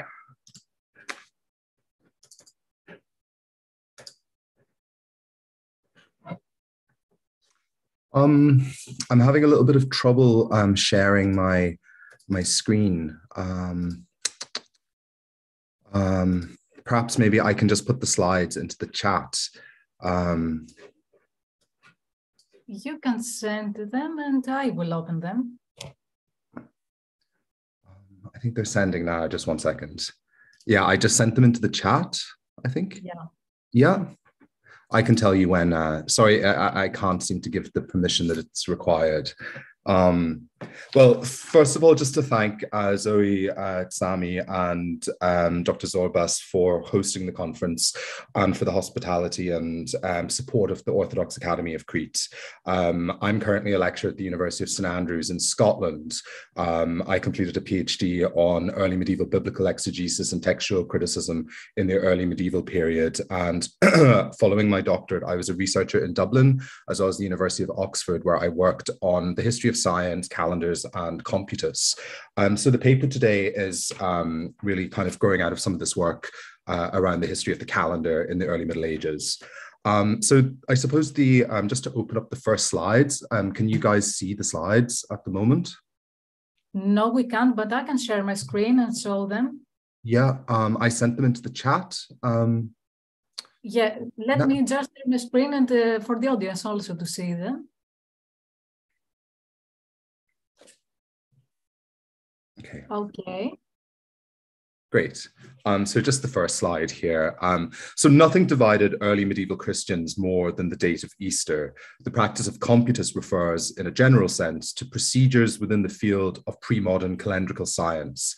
More specifically, it applies to late antique and early medieval attempts to reckon and correctly establish the date of Easter, the principal Christian feast, celebrating redemption and deliverance from the bondages of sin, time, and mortality, and as it later became a commemoration of the historical event of the resurrection.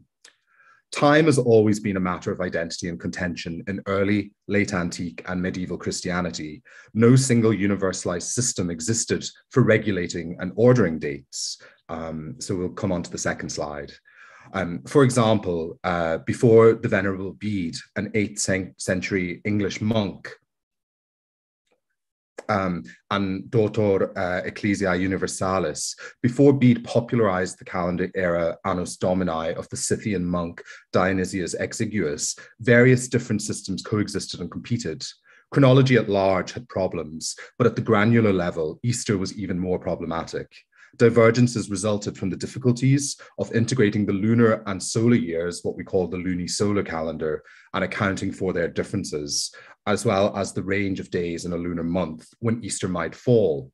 So in this paper today, I wish to provide a gentle introduction to the computus from biblical antiquity through to the early insular world of Britain and Ireland. So this is very much a soft and gentle introduction to a very broad subject, but one which I hope will be interesting and useful, an interesting and useful seasonal introduction to those of you who do not work specifically on calendrical debates. So this panel is actually quite good in terms of we have quite a number of people interested in computus here. So I hope to be able to hold your interest as well as a more general audience. So we'll move on to the next slide, please, Zoe. In a recent article, Celia Chazelle observed that unlike most Christian controversies, debates around Easter did not center on whether it should be celebrated, but how. Unlike debates such as the monothelite controversy, ripples of which we can actually see in early medieval English biblical exegesis, the belief that Christ had but a single will, the Easter controversy is more about unified practice rather than interpretation, theology, or exegesis. Outside of the pre-Nicene debates, such as Quartodecimanism, which proposed the observance of the sacrifice of Christ on the Jewish biblical Passover, the Easter controversy was one of the most hotly contested debates in the history of this festival. So before we delve into the debates and the text that defined early insular computus, it is first worthwhile outlining some history. So historically, the spring equinox was the preferred date for the new year among, for example, the Babylonians, the Hebrews, the Romans. And Easter came to subsume this historically important part of the year as the principal Christian feast, falling roughly around the same time of year. In a paper on Christmas traditions, which I gave at the sister conference to today's proceedings, Roman and Byzantine Christmas traditions just before Christmas, I outlined the typological relationship between the conception and birth of the Lord on the 25th of March and the 25th of December, respectively, traditionally, though erroneously thought to be the equinox and solstice. These are fixed dates in the Julian calendar. Easter, however, remained linked to the Jewish lunar calendar and Passover, at which time the Passion occurred. Unlike Christmas and Annunciation, whose dates and origins are murkier, Easter is linked to a feast that is movable within the Julian solar calendar. So the question arose was whether early Jewish Christians ought to celebrate Easter on the 14th month of the Hebrew month Nisan, the date of the Passover, a practice that's known as quartodecimanism, or on the closest Sunday, that is the planetary day of the resurrection. These early debates are strongly related to discussions around Christian observance of the Sabbath, on which you might see the recent excellent collection of essays edited by Uta Hale entitled From Sunday to the Lord's Day, The Cultural History of Sunday in Late Antiquity and the Early Middle Ages. So early texts like the Didache, the Apocryphal Gospel of Peter, Ignatius of Antioch's letter to the Magnesians, Dionysius of Corinth, and the Apocryphal Acts of Peter, all of these refer directly and more ambiguously of the first day of the Jewish week, Sunday as the Lord's Day, replacing traditional observances of the Sabbath Saturday. So this movement towards the Lord's Day goes hand in hand with Easter, since the Christian Sabbath is at its core a remembrance of that first new Sabbath of the resurrection, the first day of the sixth age of the world. Of course, the choice of Sunday reflects attempts in the early church to at distance from Judaism, as well as the pagan Saturn's Day. Sunday is also the first day of the Jewish week, which seems to reflect the spiritual importance of the promise of new life in Christ. While it's unclear whether quartodecimanism ever really posed a substantial threat to orthodoxy, the Council of Nicaea declared that Easter should be observed on the first Sunday after the first full moon following the vernal equinox, which the council set as the 21st of March. Thus, Easter Sunday became firmly established in terms of the day of its observance and its reliance on the Passover, if only by association. So we'll move on to the next slide, please, Zoe. Generally, the date of Easter was promulgated by the chair of St. Peter in Rome. However, before the days of technology such as the papal Twitter account, communication networks in the late antique and early Christian worlds had begun to break down even before the time of Constantine, such that computus as a science practiced by local ecclesiastical provinces was born out of necessity. The church was concerned by local communities relying on local Jewish groups to determine the full moon, since often the calendars in use by these peoples were based on supposedly recurring patterns rather than actual empirical observation. So a fuller account of the early methods of reckoning Easter are to be found in works such as Alden A. Mosshammer's seminal book, The Easter Computus and the Origins of the Christian Era. Furthermore, I can recommend these accessible overviews, the work of Arne Borst, Leo Frank, Halford Strevens, as well as William O'Neill's work. So various methodologies existed for the lunisolar calculation of Easter between the 1st and 6th centuries of early and late antique Christianity, all of which were colored by their own inaccuracies and none of which measured up against one another. For a fuller account of these systems, you might refer to Faith Wallace's brief overview in her excellent but brief overview in her translation of Bede's De Temporum Ratione. Quartodecimanism was not the only divergent early Easter custom. The Cappadocians observed a Paschal commemoration of the Passion first, but later in Alexandria of the Resurrection on the 25th of the Julian month, March, which is the 14th day of the corresponding Cappadocian month. It seems that this date was chosen in emulation of the Quartodeciman Pascha. Justin Martyr and Eusebius are two of the earliest sources to record Sabbath and Easter observances on Sunday. Again, referring back to the paper I gave at Christmas, it's interesting to see the 25th of March crop up again, but in relation to the Passover and Easter, not just the Annunciation and Equinox. The 25th of March takes on a life of its own in early medieval exegesis, becoming the day of not only of the first Easter, but as well the Annunciation, the end of the flood, the sacrifice of Isaac, and so forth. A typologically loaded day indeed. Modern astronomical science can tell us that the date of the full moon and therefore the Passover in Jerusalem in the earliest years of the first millennium, depending on how we date the year of the Passion. However, scholars have warned that we cannot rely on these dates firmly, as we do not know the religious calendar that was observed and regulated in practice at this time. However, Thursday, the 18th of March, AD 29, Thursday, the 6th of April, AD 30, Thursday, the 27th of March, AD 31, and Thursday, the 17th of March, AD 36, which places the Passion after the Baptist death. These are all contenders for the New Testament Passover. However, how was this event reckoned or calculated. As we can imagine, a great degree of divergent practices existed. The issue lay with attempts to establish recurring systems by which the Paschal Luna 14 Passover could be predicated, thus making it easy to establish its closest Sunday.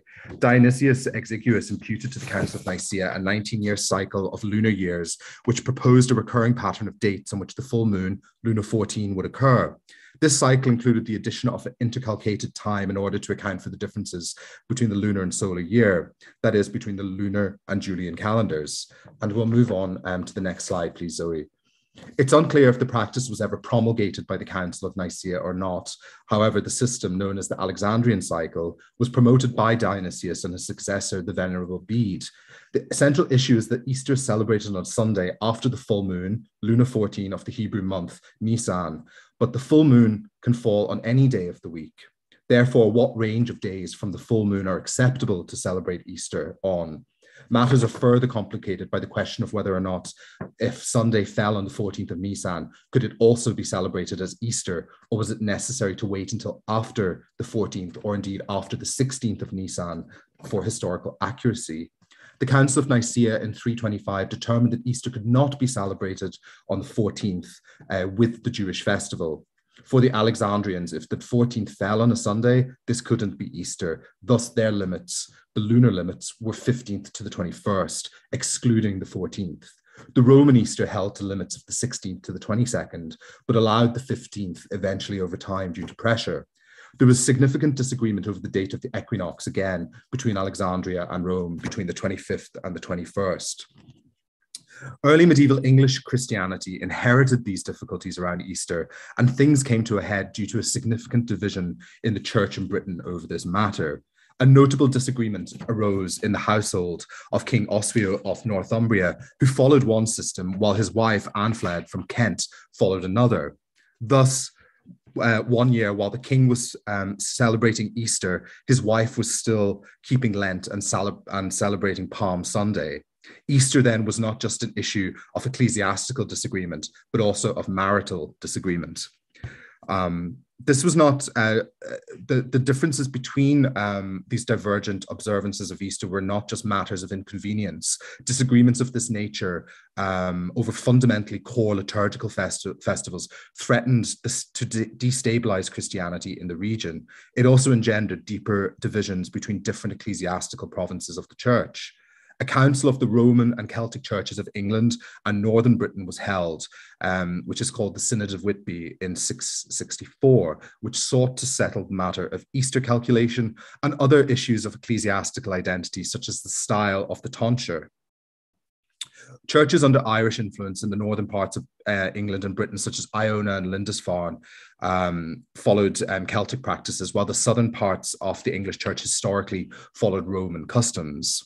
We can summarize the positions as follows. The key players were Coleman, an Irish bishop of Northumbria based at the Irish satellite institution of Lindisfarne in northern England. Aelbert, who was a Frank, who became a bishop in Wessex, probably in Dorchester, and Wilfrid of Northumbria, who had been ordained by Aelbert. Aelbert had initially used the Latricus as his system for reckoning Easter, but switched to an updated Dionysian system. He probably learned the practice of Dionysius Exiguus's Easter during his time at a centre of English learning in early medieval Ireland called Rathmelsigi. Aelbert was invited to outline the practices of the Southern English Church at the Synod of Whitby, but he nominated his protege, Wilfrid, who spoke better Old English than he did. Three important reckoning systems existed, therefore. The 84-year cycle, which we call the Latricus, which was developed in Francia and followed in Ireland and Irish areas of England and Northern Britain. This was based on cycles of 28 years and set lunar limits of 14 to 20 for the celebration of Easter. Another system which became popular in Ireland and the Irish areas of Britain includes that of Victorius of Aquitaine, an adaptation of the Alexandrian system. This system consisted of cycles of 532 years with lunar limits of 16 to 22 rather than the Alexandrian 15 to 21. This system numbered the years using Annus Passionis. Dionysius's Easter was the third and most important computational system in use. This was a 95-year cycle from the year AD 532 to AD 626. This consists of 5 cycles of 19 years, which used lunar limits of 15 to 21. Dionysius had developed the AD chronology for keeping tracks of dates in the cycle over longer periods. The 84-year Laticus seems to have been developed in Gaul and was used in Ireland, and would have been the system that Eilbert had used until he had learned the Dionysian system in the Anglo-Saxon centre Rathmelsigi. This was largely replaced in the insular world by the Victorian and Dionysian systems that were the core of the debate at Whitby. These cycles differed in how they adjusted the discrepancies at different times, which led to further differences. Further issues also arose in terms of determining when the day actually began, whether at sunset or sunrise, as the Celtic culture was accustomed to. Arguments at the synod were really about identity and ecclesiology. Coleman associated his Victorian Easter as linked to Anatolius, a disciple of the Apostle John, while Wilfrid pushed how the Dionysian tables were used in Rome, where the principal apostles Peter and Paul were buried, and which is the centre of the Western Church. Coleman was forced to acknowledge the supremacy of the Bishop of Rome, which convinced King Oswio that to follow Roman customs in matters of disagreement. What can be observed here is one of the earliest attempts to regulate the sui generis practices and differences in regional identity within the Church in the Latin West. Coleman resented the decision of the Synod of Whitby and left Northumbria, returning to Ireland with a retinue of followers in protest, where he continued to observe Easter and the tonsure according to his own custom. Remarkably, however, bigger differences between Celtic Christianity and Roman or Anglo-Saxon practice, such as the use of the Gallican and Roman Psalter respectively, did not seem to be an issue of contention for the Synod. Bede, in his 2 works on time, De Temporibus and De Temporum Ratione, promoted what he called the Dionysian Computus, which is actually a modified version that Bede produced himself. Bede's temporal works, as well as his ecclesiastical history, were pivotal in promoting the AD as Annus Domini as a dating system. Eventually, Rome came to follow Bede's Computus, and the Universal Church came to acknowledge the AD dating system and his revision of the age of the world. While many of these changes are presented as innovations that Bede adopted, he is in fact central to their development and promotion. Thus, rather than asking about Roman identities in England, we might begin to consider how insular identities affected Rome in matters of calendrical science. I had planned to present more on some of the insular varieties of Computus.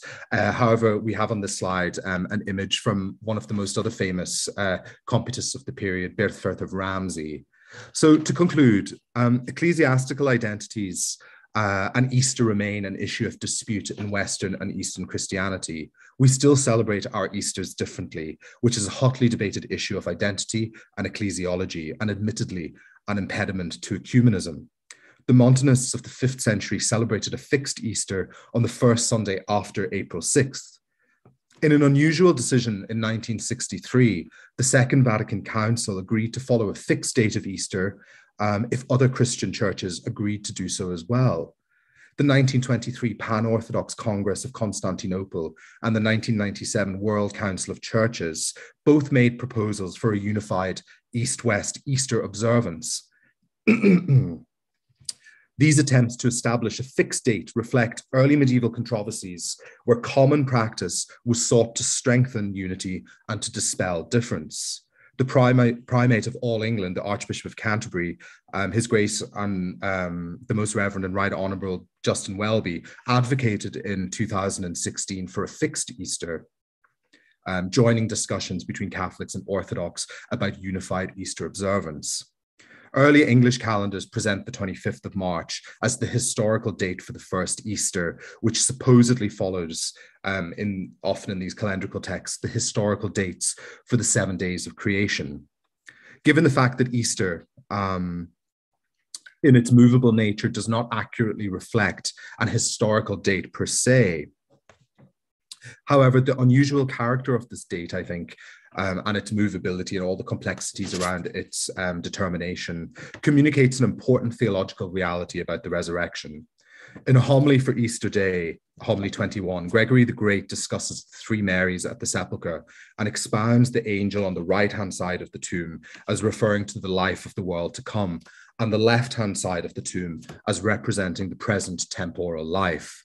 The tomb itself, therefore, the resurrection and the complex temporality of Easter observance then represent a via media between these two lives. A fixed Easter would ground us on the left-hand side of the temple, of the tomb, while the complexity and ahistorical reality of the liturgical calendar gesture towards the final Sabbath of the 8th age of the world to come. Thank you.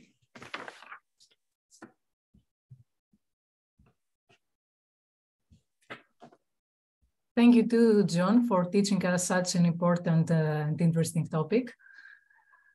Okay, I think we have a couple of minutes for questions. I don't see any questions for the audience. Maybe one of the speakers would like to say, comment, or ask anything.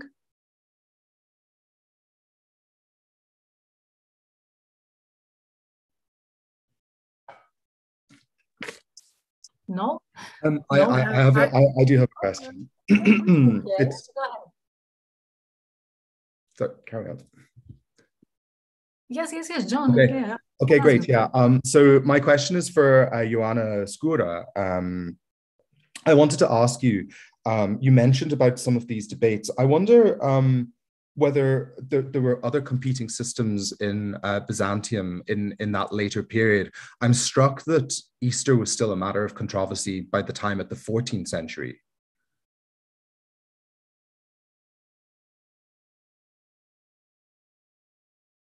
Ioana, το μικρόφωνο σου, your microphone.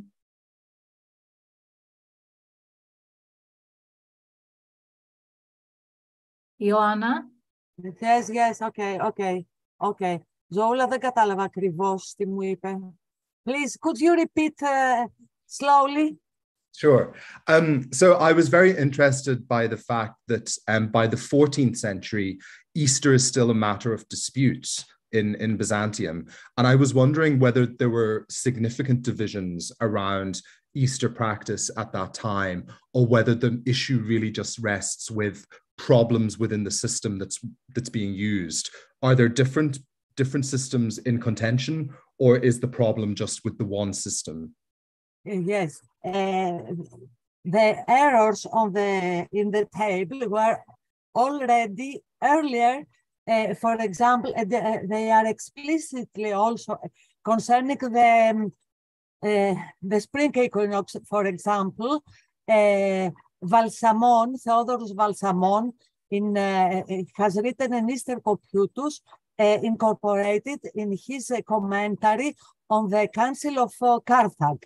So, in this commentary, he states that the spring equinox does not occur always on the 21st of March. And also Zonaras, there is this, the Zonaras proviso and all this. Now, concerning explicit debate, we cannot put it that way. And as it is argued by Antion, maybe Varlam and Grigoras have the difference that Grigoras makes the proposition for the correction, while Varlam says, no, we should keep it as it is. And Tion says that it is on the base that one of them was Palamist, the other one was anti-Palamist. So, and even scholars that have adopted the new tables on the base of which one could make most accurate, find the most accurate values. For example, Melitiniotis does not accept any correction. And he also, for the precession of the equinoxes, he keeps Ptolemy's value, while Grigoras and Ravdas, only these two seem to adopt Albatanese. Excuse me. Only Ravdas Albatanist, because he explicitly in his letter, he says that the later astronomers who made more accurate observations found 1 degree per 70 years. That is Albatanist. But Grigoras and Argyros, the 66, if I remember well, 1 degree in per 66 years. So after that, we cannot have witnesses of the debate of this kind. But there is a manuscript and a treatise written at the end of the 15th century, which begins with Onidizus in imas. That is, they insult us that we want to use Grigoras Paschalium and not the Damaskinian one. That is, there were, to my view, there were people who wanted this change to be made, but it has never been done. I don't know if I managed to answer your question. Excellent, thank you. Welcome. Okay, we have also one question from Anastasia. Yes, I have a question to John. And looking at the diagrams, I was struck how some of them are actually works of art. Maybe you could comment a little bit on the decorative aspect of calculation diagrams. So sorry, just to repeat the question, you're asking about the differences between the diagrams, or why they were so rich. Some of them are actually quite richly decorated. Yeah. So we have a proliferation of manuscripts really from early medieval England that detail the Computus in this way. And I'm particularly struck in terms of calendars. A lot of martyrological texts that I work on, or just general functional liturgical calendars for the observation of the liturgical year, are quite prosaic in their presentation and their mise en page. The computistical diagrams, I think this is really something that England prided itself on. These early medieval scholars prided their efforts within the field of calendrical science. There was a great sense that Bede was the promulgator of these correct systems. And I think that it's kind of seen as being perhaps maybe one area in which particularly rich achievements were made locally. And I think that's kind of what underlies some of these manuscripts.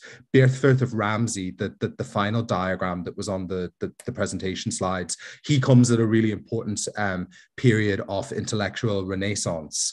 So there's a lot of kind of developments happening in learning. We see an explosion in manuscript culture. So it's really, I suppose, different currents around intellectual development and artistic development, as well as a bit of kind of nationalist pride, I think, in their computistical science. Thank you. Okay, do we have other questions? No, not from YouTube either. Actually, I don't know if we should take a break. Peter, what do you say? 5 minutes. Your microphone, please. Open your microphone, Peter. Just let's give everyone a minute or two, just a couple minutes, just to get a drink or something like that. Or Okay. Let's take a 3 to 4 minute break, and we'll be back soon.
Give it a few more seconds for everyone to settle back in. I see Medea, you're ready. Yeah.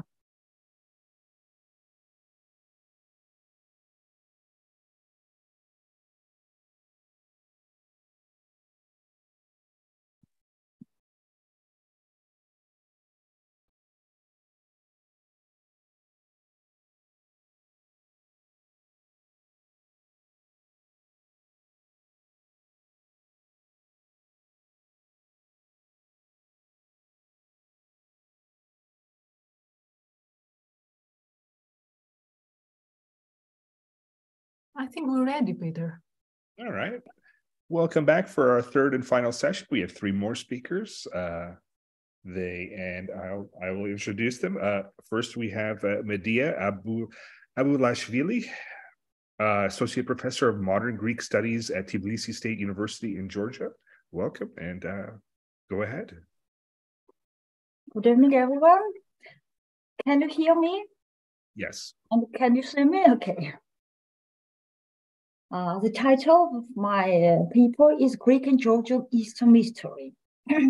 Since ancient times, during the centuries, different peoples have had very special attitude towards spring. This traditional attitude was later filled with the joy of Christ's resurrection, and the religious spirits naturally joined with the spring's accompanying mood of renewal.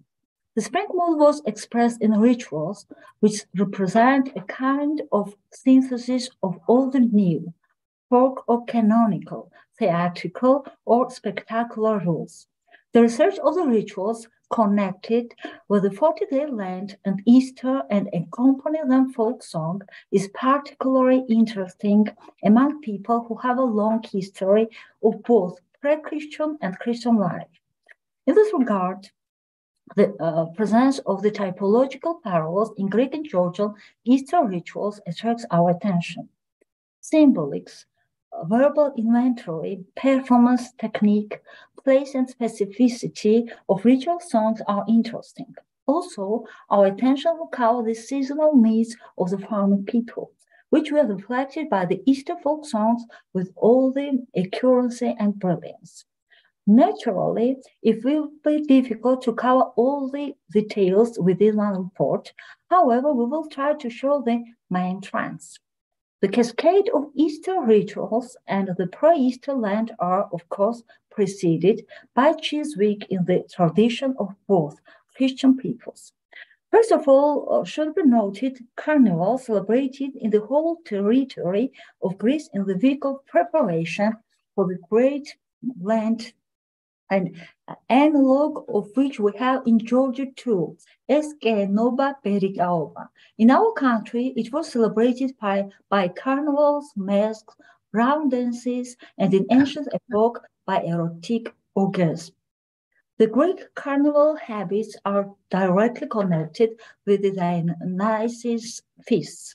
Orthodoxy gave its name to this tradition deep-seated in the blood of the nation, Apokrias, and linked it with the 7 days of the Butter Week, the information about the rule of fast of which is preserved in a Greek sarcastic folk song. Το μάθατε τι γίνεται τούτη την εβδομάδα. Ο κρέατος απέθανε, ψυχομαχή και ότυρος. Find out what is happening this week. The meat is dead. The cheese is breathing its last breath. A Georgian folk poem has similar gastronomic content. I ate cheese in the cheese week, birth in Easter. The following stanzas of this poem refer to the celebration of nature's awakening and its association with fertility. Part of the rituals of Perikaoba and Genova related to the cheese week is the staging and fertility, the disclosure of erotic desires by the unmarried and distinguished-looking Geni or Perikas to one of the main characters of the ritual, the queen. Greek songs of spring also indicate many times that a time of love and pairing comes. Θα γίνουμε τέρι, we will pair.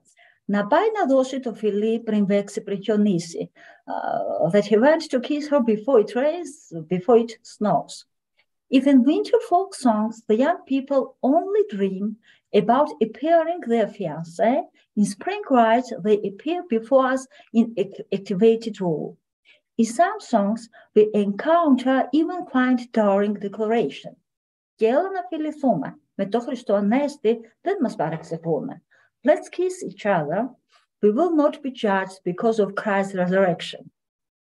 Such boldness will seem to us quite natural if we take into account that the mentioned song was performed by slightly tipsy young people hand in hand in course of dance, which was so long that for overcoming boring monotony of the song lyrics, often they were interpreting, improvising it. Let's remember here that on Palm Sunday, Greek girls wished each other to have children with a light blow of a laurel branch. And on Saturday of Saint Lazarus, Greek young girls, Lazarites, were visiting families and announcing with songs the host restorer of Christ who brought his friend to life. This was the only holiday when only girls were performing the ritual song. What is justified ethnographically? Because of the following reason. The Lent was expiring, the time of love and wedding was coming, and the above-mentioned form of celebration led in noble girls to present themselves to the families or relatives of their possible future husband as future fiancés or daughters-in-law, sisters-in-law. The weather management ritual in Georgia is associated with the name of Lazarus. A similar ritual can be found in the traditions of all agricultural peoples, although the Lazarus of Georgian rituals is a pagan deity. Christian Georgia kept him very easily and naturally merged with the gospel Lazarus because nothing suits the spirit of renewal and revival of spring like the fact of the gospel about Christ's resurrection of Lazarus from the dead and the Savior's words, Lazarus, come out. Here we note also that during the performance of round dances, similar ritual texts sound in both Georgian and Greek languages. The songs often contain church teaching, an appeal to perform a certain ritual, a request to give mercy, and formulas of a blessing nature, which are often addressed to the addressee, members of the host family. In the imagination of the Greek Georgian people in the pre-Easter period, there's growing danger coming from evil spirits, which hinders the process of renewal of nature. Consequently, means of defense against it becomes more relevant. 1st of March and Holy Monday, Καθαρή Δευτέρα, Greek women were cleaning their hearts to get free from the harmful creatures, and this is reflected in many ritual songs. For example, έξω ψέλη ποντική, μέσα ήλιος και χαρά και καλή νοικοκυρά. Outside fleas, mice, inside silent joy and a good housewife. In Georgia, where there's an 8,000-year-old tradition of winemaking and where there are more than 500 endemic grape varieties, the protection of the vineyard was especially urgent. In order to stop the danger coming from evil spirits, on Battle Week Saturday, Georgian designed for ironing the vine, putting a piece of metal in one of the vineyards. And on the Maundy Thursday, which is in the calendar of Georgia's religious holidays, was considered the day of sorcerers. The peasants were hanging a cross made from a branch of dog rose or the branch itself in the vineyard, an evil eye to get stung by it. A Georgian peasant would trim 9 wind plants and make 9 dishes on the day of 40 Saints because their commemoration was on March 9th. For a Greek, the sacral figure related within this day was 40. 45, 45, 40 μεταφύτευε, 40 δώσεις για την ψυχή σου. Eat 40, drink 40, transplant 40, give away 40 for your soul. Rituals and their songs self-fulfilling people with hope and enthusiasm. expressing their thoughts and wishes. Their support stimulator for suppression of fear connected with transition period and for relaxation. At the same time, they appear as mystical means for communication with heaven, neighbor, animals, plants, for making a whole with the universe. Folk songs reflect what is indispensable for full human life and for what is the ritual performed. Marrying, fertility, renewal of nature, participation, etc. The rituals performed during Christian rituals often are older than these celebrations and their songs. The beliefs and images sculpted in ancient times assimilated to people's consciousness forever, and Christianity adopted, assimilated, and blessed customs useful to man. The amazing coexistence of the ancient, the later, and the new is characteristic both for the nature of the ritual in general and for the Greek and Georgian worldview, as is known also from archaeological, ethnography, musical, and linguistic data. The existence of every ritual of song is supported by certain psychological and ethnographic bases. The same principles define the circle of song, performers, and ritual participants. A big part of ritual songs help to bring religious teaching out of the temple and to popularize religious holidays. Their content, in fact, is an expression of the religious thinkings of the Christian people, which often goes beyond religious teaching. The Greek and Georgian Easter mysteries, as well as the ritual life as a whole, and their songs are characterized by a great tradition of preserving ancient forms and ideas. The secret of the strength of this tradition should be sought in the centuries-old history of two peoples as a kind of reaction against frequent violence of foreign expansion. The phenomenon of the Easter ritual, which is characteristic features for different epochs, nations, and social strata, erases local and chronological boundaries between spaces. Thanks a lot for your attention. Thank you so much. Our second speaker is Hagit Sivan, is a professor emeritus at the University of Kansas, where she's been doing a Jewish childhood in late antiquity, but slightly different topic here today. Yeah, all right. Let me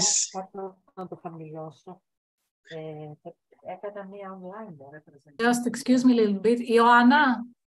Ναι, συγγνώμη. Έλα, Ζωούλα. Το μικρόφωνο σου κλείσει. Ναι, χίλια συγγνώμη. Okay, that's great. Go ahead.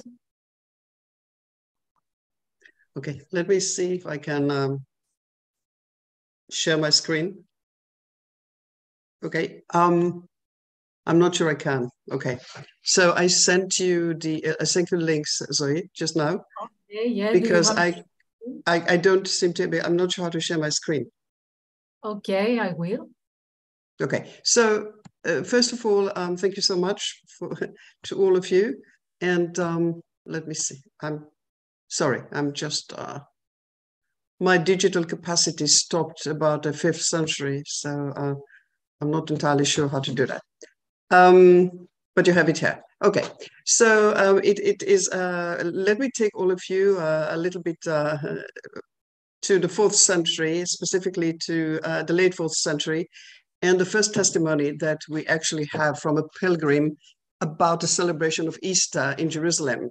So it's about, say, the year about 380, and the pilgrim is a lady called, ordinarily called Egeria or Egeria. And she left us a diary of her pilgrimage, which really has been an invaluable testimony and to the way in which pilgrimage in Jerusalem very much shaped the liturgical year. So it is also the earliest testament, the earliest evidence for the celebration for the way in which, let's put it this way, the Jerusalem church shaped the celebration of Easter in conjunction with the holy places and pilgrimage. And what always caught my attention in the rather long diary is a little passage that has not been really noted. And this is about the share of children in the celebration of Palm Sunday. So before I share with you at this rather small, perhaps marginal point, which I still think deserves some attention, let me share with you a video of the current celebration of Palm Sunday in Jerusalem. So Zoe, if you could please operate that link. Thank you.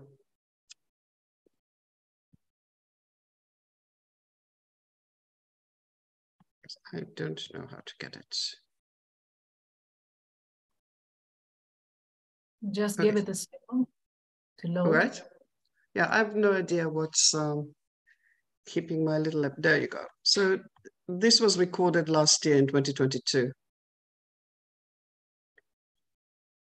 Would you be able to get the music too? Just click on the image. Oh, okay. Just click on the image. It's a YouTube image. You can't click on it? Yeah, okay. I did. Right.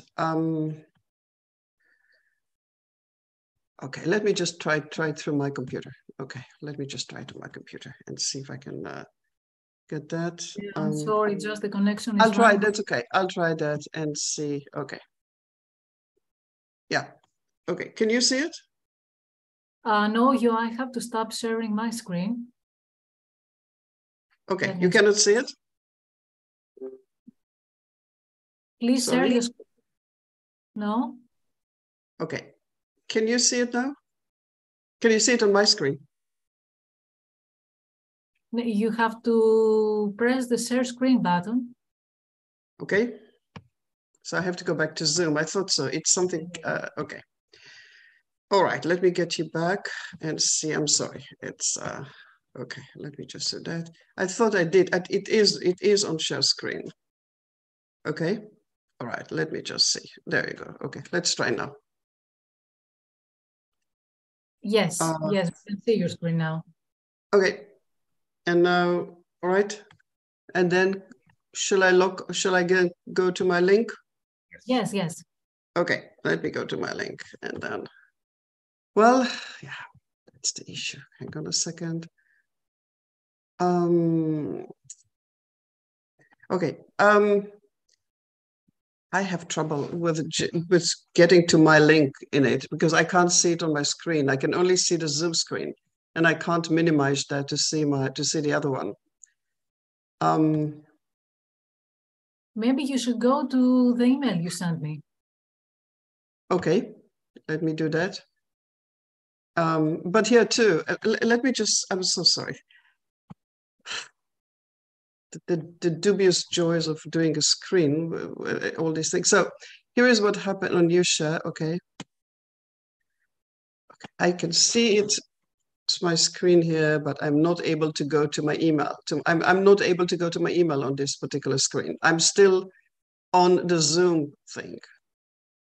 Okay, now, right, let's go, just minimize that. Okay, now let me just go to mine. Okay, just a second. Okay. All right, so, okay, I may just have to do it verbally because it just doesn't seem to work. It just doesn't seem to work because the Zoom covers my own. Here, you see, I have it here, but I can't get it. We can see it now, yeah. Can you? Yeah, we can see. Yes. Okay. No, okay.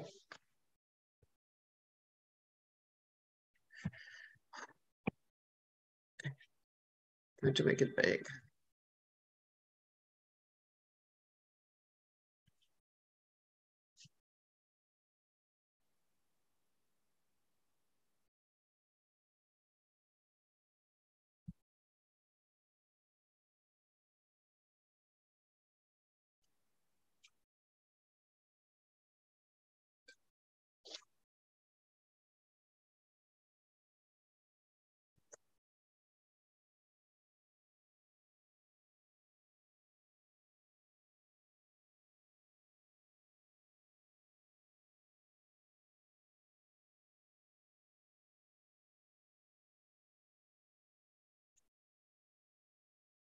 So that's the beginning, that's there.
Okay, well, hang on a second.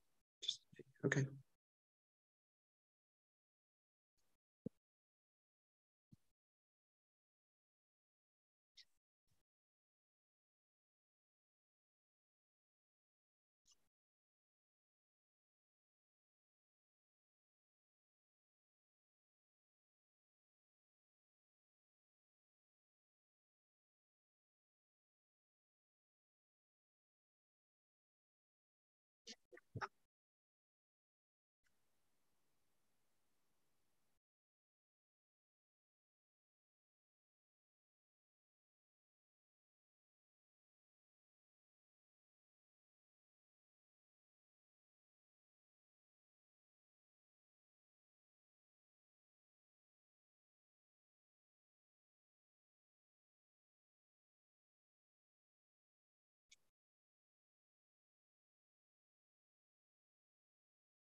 All right. Let me just get out of that.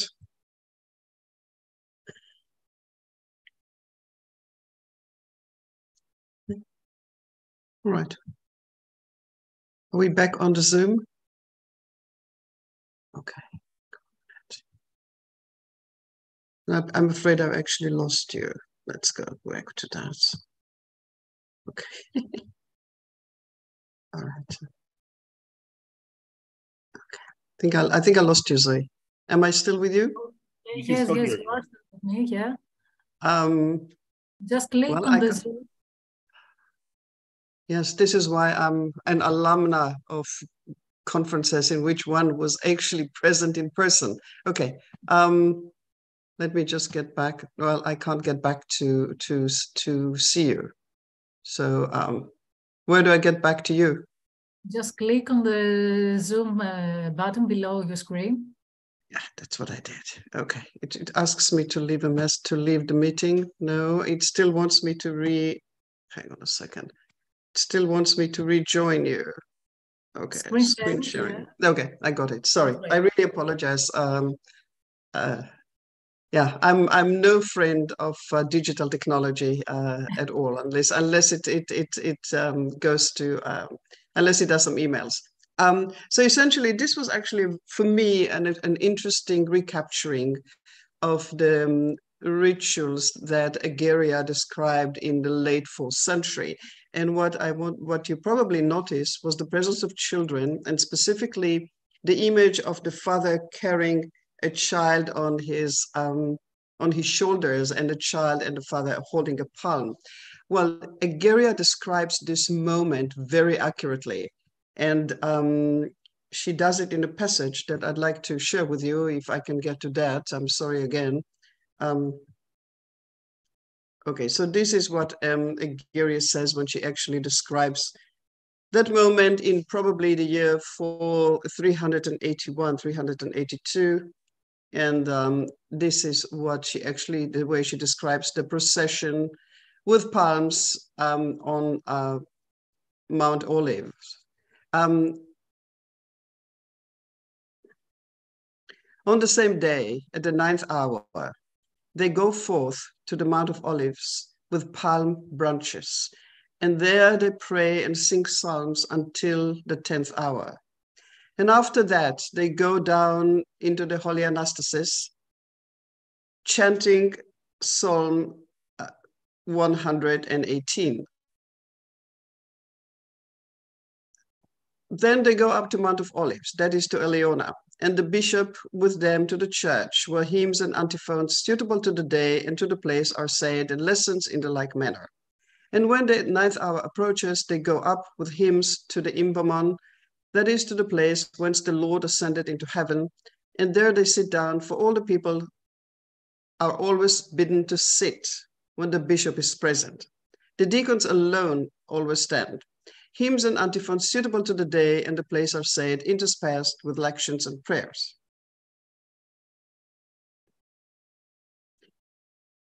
As the 11th hour approaches, the passage from the gospel is read, where the children, carrying branches and palms, met the Lord, saying, "Blessed is he that comes in the name of the Lord." And the bishop immediately rises, and all the people with him, and they go all on foot from the top of Mount of Olives, all the people going before him with hymns and antiphons, answering one to another, "Blessed is he that comes in the name of the Lord." And all the children in the neighborhood, even those who are too young to walk, are carried by their parents on their shoulders, all of them bearing branches, some of palms, some of olives.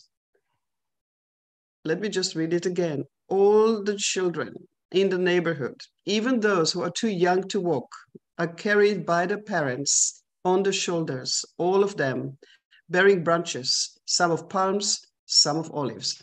Well, that for me was a key passage to stop and reflect, because the exact same image is painted to describe the participation of children in the Jewish feast of Sukkot, which is the feast of the booths. And if I can find you again, because I seem to have lost you, it will be interesting. Okay, have I lost you again? No, we haven't lost you. Okay, well, I have lost you, so I can't really see you, which is a bit bizarre. Okay, so yeah, so what I found absolutely fascinating, this is the tiny little point, because whenever you discuss Easter, and especially the calculations of Easter, you cannot, of course, escape the fact that a major driving force was the desire to separate the Christian Easter from essentially if you want, the original celebration of Passover, both of which happen, of course, to take place next week. And these, of course, are times of joy and reflection. But what I found really fascinating is these little points in the description of Egeria that must have been shaped in the shape of Jewish festivities, and specifically here, the connection between little children and the Feast of the Booths, which is known in Hebrew as Sukkot. Now, what is particularly interesting is that carrying palm branches was absolutely an integral part of the Feast of the Booths.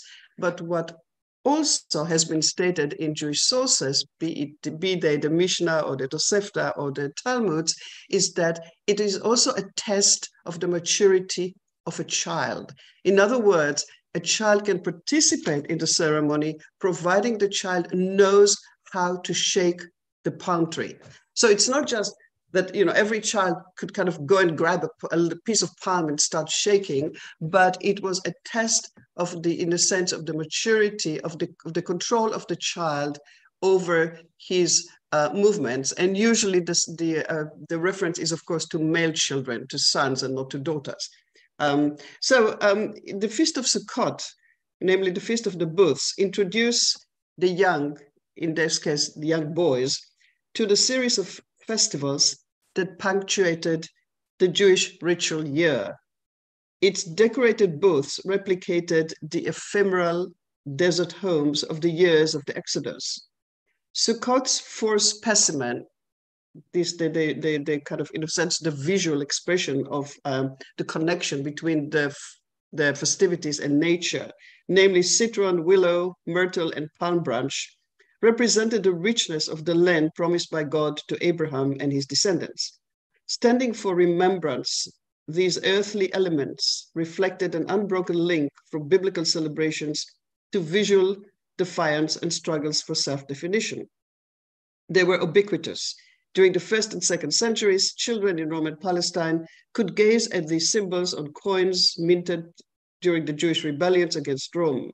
In 3rd century synagogue of Dura on the Euphrates, children in the synagogue could look at painted children on the walls celebrating the Exodus Sukkot, each holding aloft a palm branch. In late antiquity, Jewish children around the Mediterranean could marvel at the palm branch known as lulav and other familiar symbols etched into floor mosaics in their communal synagogues. So what you find here is a symbol that became in late antiquity nearly an ubiquitous Jewish symbol, together with the candelabra known as the menorah, both of them symbolizing not only the antiquities of celebrations, but also the inextricable connection between the land and its people, be they living in what was then Roman Palestine, or be they living throughout the Mediterranean diaspora. This is a point that I have not seen, that has not been noticed at all, but I think it's actually quite curious how Christianity adapted and adopted, at least in the celebration of Palm Sunday in Jerusalem in late antiquity, how Christianity adopted and adapted highlights, if you want, of Jewish festivities, even those which were not directly connected with Passover, but of course indirectly they were connected with Passover, but specifically highlighting the role of children. Now, we do not actually know if there were children who were pilgrims. In other words, we don't know if pilgrims from all over the Mediterranean who flocked to the Holy Land in the 4th and 5th centuries actually took their children. We have no idea. Just to give you an idea, recently excavations in the cemetery of the Church of St. Stephen in Jerusalem revealed very few children buried there. And the assumption is that they were not necessarily children who came as pilgrims, but children who may have been local and attached somehow to the monastery. Yet, in theory at least, and in reality, children obviously did hold an important role, an important place in such celebrations. And I wanted to, and I showed you the video to basically highlight the chain, the unbroken chain of visibility of children in Palm Sunday, be it 1,600 years ago, or be it literally last year. So thank you very much. Thank you very much. And on to our third and final speaker for today, Christos Zatsoukis is at the University of Ioannina in Greece, focusing on Byzantine sigillography. Go ahead. Okay, hello. I can hear you. Let me share my screen. Okay. So, everybody can see this? Mm-hmm. Yes, Okay. yes. Dear colleagues, seals were extensively used by the Byzantines to authenticate and secure the integrity of their correspondence, official and personal. At the same time, they offered an excellent platform for the display of all necessary data of their owners. Apart from the name, this data included, especially in the case of state officials, their actual office as well as the honorific titles they had accumulated during their career, which indicated and justified their rightful social position. All this data were curved in the negative on the two facing dice of a boulotyrion, the iron players-like instrument that the Byzantines used in order to strike a molybdovulon each time they wished to seal a document. Both sides of these lead discs are imprinted with images, inscriptions, and monograms. Also, as I have proved in my PhD thesis titled The Invocations to the Divine in the Inscriptions of the Byzantine Seals, from the 7th century and henceforth, the invocation to a holy person was a basic supplement for the inscription on the seal. It is important to note that violating the secrecy of the seal was a double crime against both the seal's owner and especially the higher power that may have been depicted on the seal and whose protection the owner invoked. Seal owners believed that the violation of their seal was an offense before God, and therefore a sin that drew punishments in both this life and the next. Already in antiquity, there was a widespread belief that the writing of magic words on everyday objects conferred divine protection and healing of illnesses. It is even worth noting that after the end of the iconoclasm, along with invocation, a holy person, or more rarely, a religious scene, is depicted on the obverse on the seal. The extant number of preserved molybdovula today has been estimated more recently to 100,000 specimens, and in my personal database, I have collected 13,487 seals with invocations and various religious scenes. According to my research about religious ideology, a few but a quite satisfactory number of seals depicts on the obverse the religious scene of Anastasis, which is the object of research in this announcement. During the Middle Byzantine period, popularized and crystallized images that gradually became the visual synonyms for many major feasts in the Christological cycle. These images were interpreted by the Church as a visual statement of combined historical, liturgical, and theological importance. It was in this context that it was creating the visual expression of the image of the Anastasis. The image of the Anastasis has come to be known in art, literature, by various other names as well. The most common are descent into hell, harrowing of hell, etc. In this concept, Anastasis can be applied at the same time both to Christ's own rising and to his raising of the dead.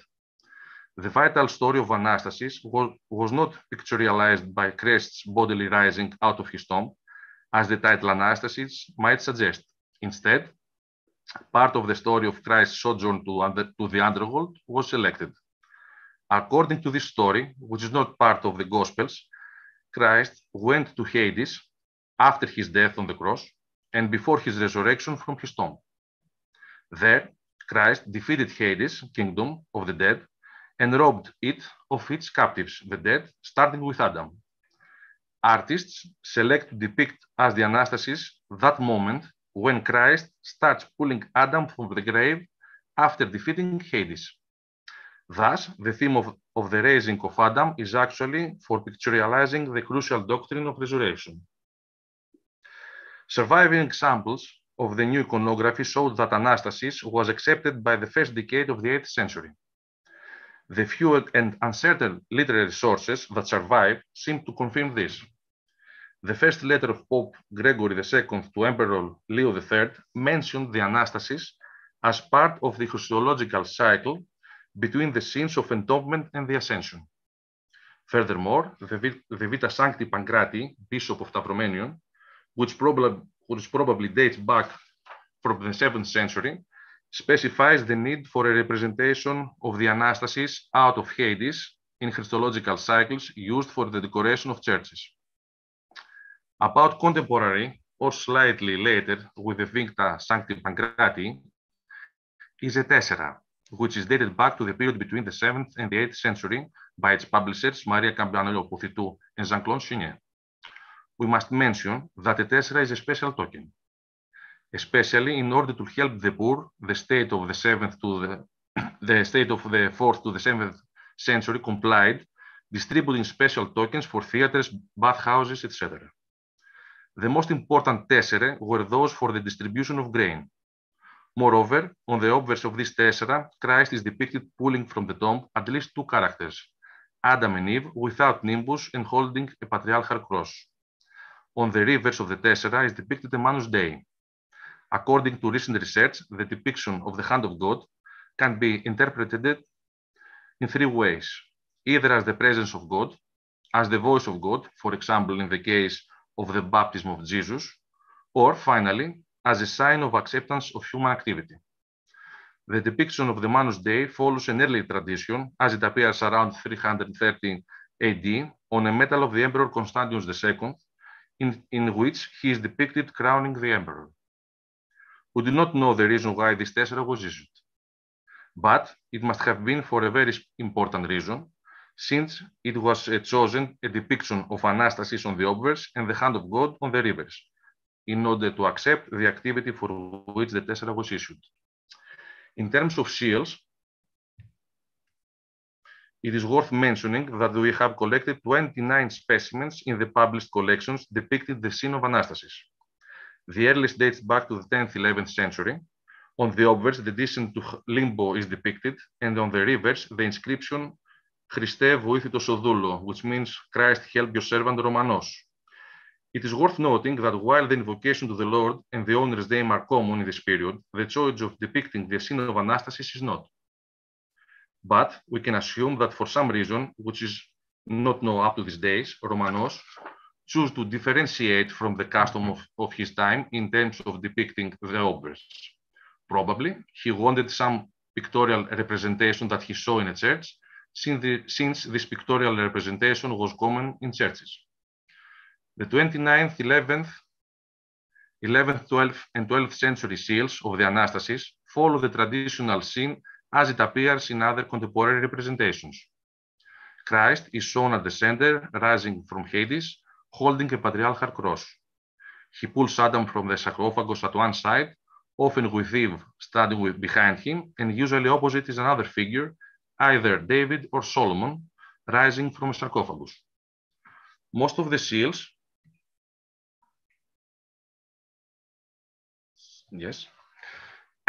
associated with the Jerusalem Patriarchate.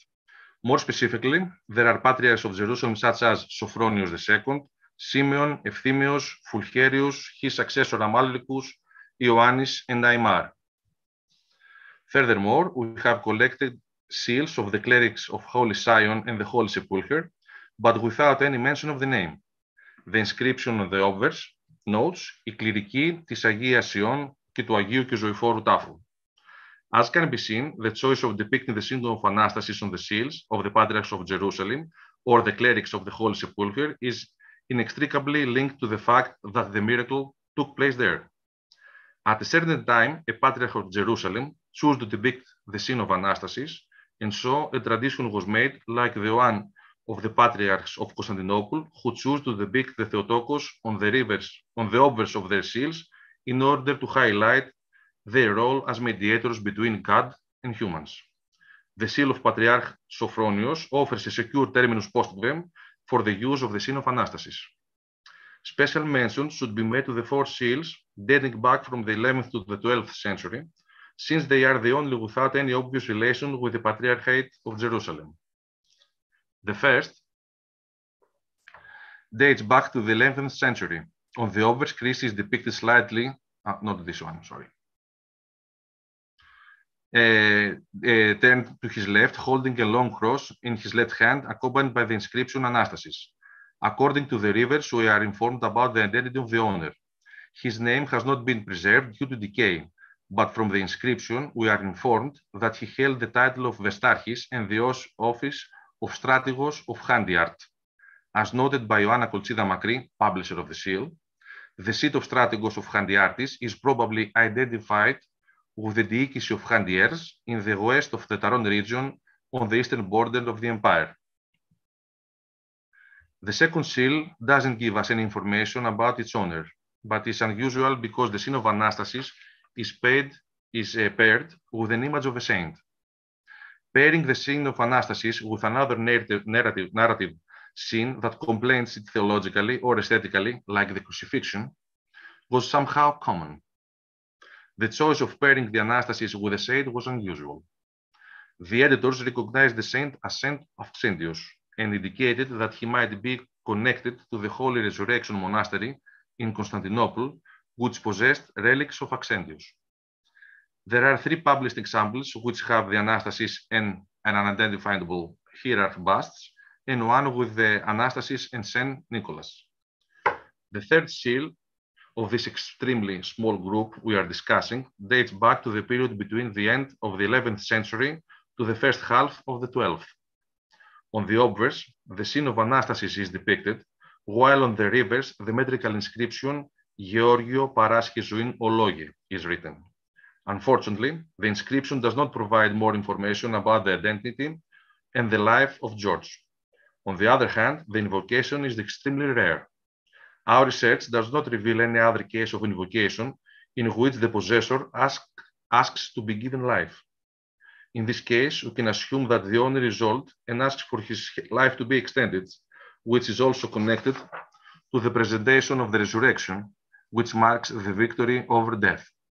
However, it is more likely that George was highly educated or a man who wanted to stand out from his contemporaries, and therefore he chose both the obverse and the reverse to prototype. The fourth and last seal has also metrical inscriptions on the reverse. It dates back to the first half of the 12th century, and the owner was Ioannis Arvantinos without any other information. Also, the invocation Ioannin με τον Αρβαντινόν σκέπης is typical for the period. Based on all the above evidence, we can draw the following conclusions regarding the depiction of the resurrection on seals. To begin with, most of the patriarchs of Jerusalem selected the scene of Anastasis for their seals as a means of enhancing the prestige of their ecclesial authority, as visual proclamation of their independence from imperial or papal claims within their jurisdictions. Moreover, the pictorial choice imitates the standards established in ecclesiastical art. The owners of the seal saw the representation of the Anastasis in a church and wished to capture it on their own seal. In this way, they achieved the superior protection of their correspondence, as the depiction of the Anastasis probably indicated that the breach of the privacy of the correspondence could be punished even in the afterlife. Furthermore, Castan and Epstein described the 11th and 12th centuries as a time of increasing individualism and atomism. This fact is also documented by numerical data, as the majority of seals depicting the Anastasis date to these centuries.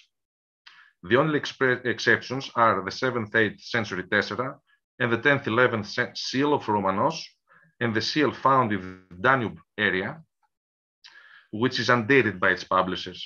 It is even worth noting that this particular seal has an inscription which, however, due to decaying, is illegible. In this context, we can assume that the owners of the seals, with the scene of Anastasis, wanted to be differentiated from the usual pictorial patterns and motifs. But since most seal owners depicting the Anastasis are associated with the eastern provinces of the empire, we can claim that is somehow a rare motif of that area. Moreover, in the cases we have examined, in which the seal bears an invocation of the rivers, this follows the usual patterns of the period. In that case, the owner couldn't or wouldn't want to be differentiated from the usual invocation patterns. Finally, although very small in number among the seals bearing religious figural iconography, those examples with representation of the scene of Anastasis still prove very informative, since they offer another means of understanding the broader artistic and devotional activities of Byzantine culture. Thank you for your attention. Thank you so much. I think we can ask if anyone has any questions for our final three speakers.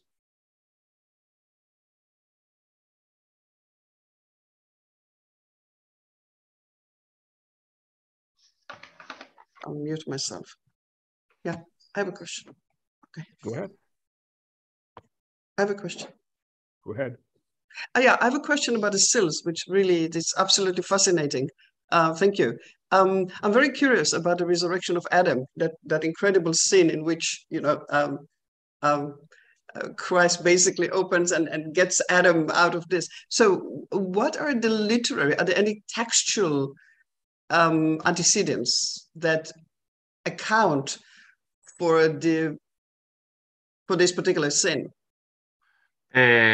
I believe that the artists they choose to depict that because in that period they couldn't capture, let us say, the image of Christ getting out of the tomb, rising from the tomb. So instead, they have Adam coming out. Yes, which is more, which was a human and therefore more understandable to show his resurrection. And how would, if I held that sill, how would I know that this is Adam coming out of the sarcophagus? Because since the seal's owners have seen this image on a church, and then of course they knew that he was Adam. Oh, okay. Okay, thank you. Yeah. You're welcome.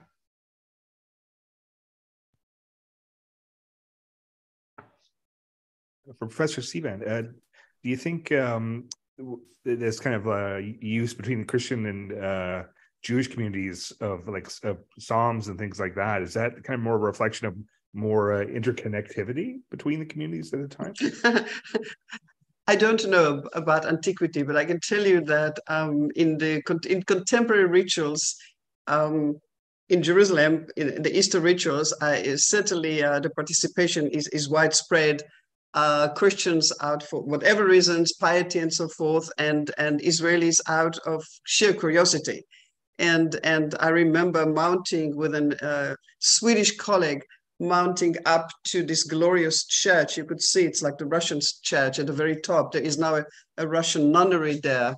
And on the way down, we saw a nun, and my colleague who commands dozens of languages tried to show off a little bit. And he addressed her in Slavonic, Old Church Slavonic, Russian, and so forth. And finally she says, you know, you can talk English to me. I'm Australian by origin.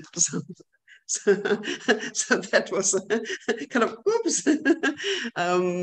But essentially, I don't know if it's these are occasions for intercommunal communications, but they're certainly very cheerful, very colorful, and they certainly draw very large audiences. The same thing about a nativity in Bethlehem.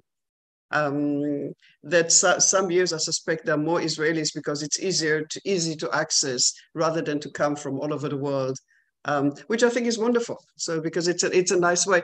Jewish holidays tend to be family holidays, and so there is less occasion to become familiar with their history and rituals and so forth. But this particular, and I'm sure that was part of the idea that all these rituals, which are intricate, which are intimately connected with the land, with its history, and with its people, are also a wonderful showpiece for the vitality of Christianity in the Holy Land, which is precisely was the point, which is very, very clear in view of imperial investments, in view of the extraordinary active bishops that you have in late antiquity coming out of both Jerusalem and Caesarea, and of course the elevation of Jerusalem to the status of the patriarchy, which is very strange because people tend to forget that contrary to its reputation, Jerusalem is a very small city. It still is a small city. You can cross it from east to west in about an hour and 20 minutes on foot.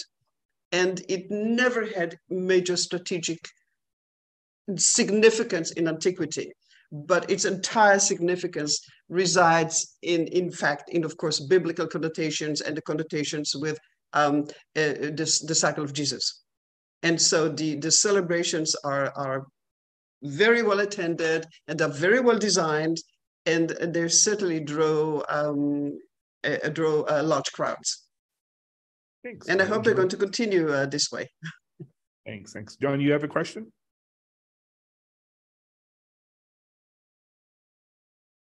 Hello. I have a question for Professor Sivan.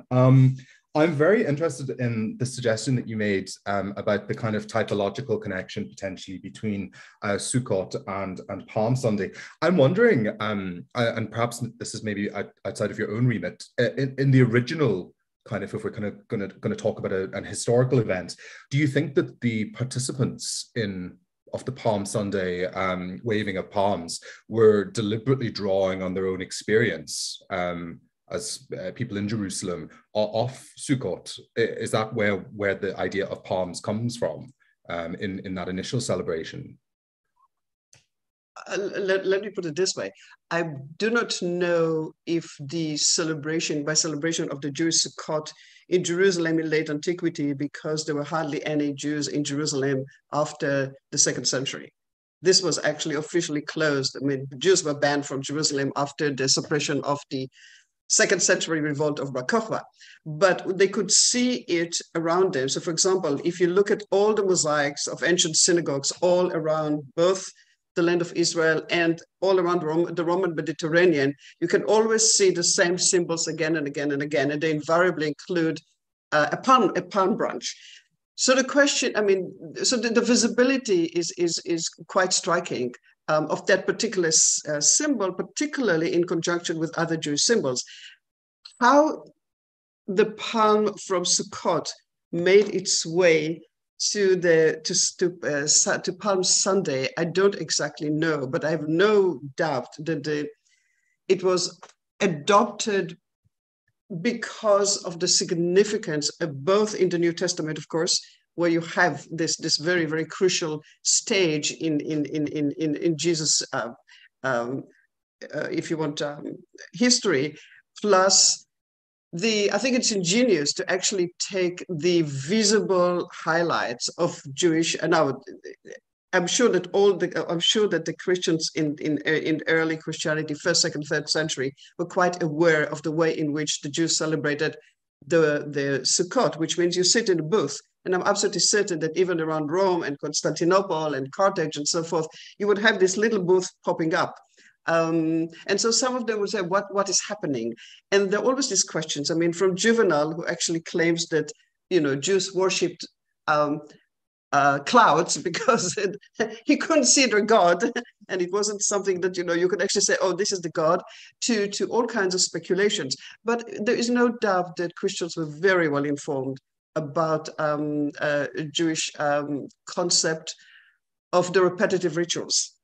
And you also see how both of them are anchored in topography, in agriculture, and in the land itself.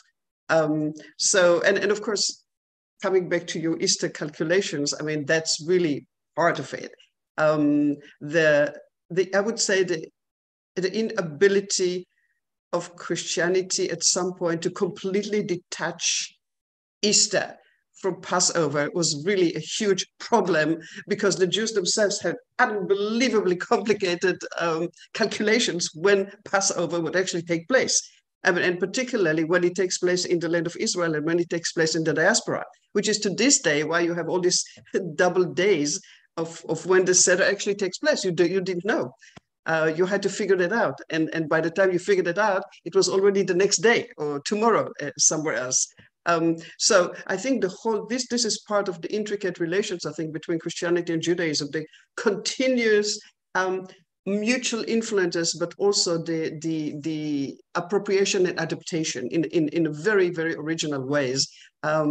Because let's face it, there's something very attractive about celebrations, both pagan and Christian and Jewish celebrations. And if you can borrow and adapt them and bring them new meanings, then you have actually gained a whole, you get double contexts, which you can then really shape to your means. And you've seen it in other. I mean, I love these little songs from Georgia, which are absolutely enchanting, because it brings you back essentially to an element that we really miss when we talk about it all. In other words, the popular aspect of it.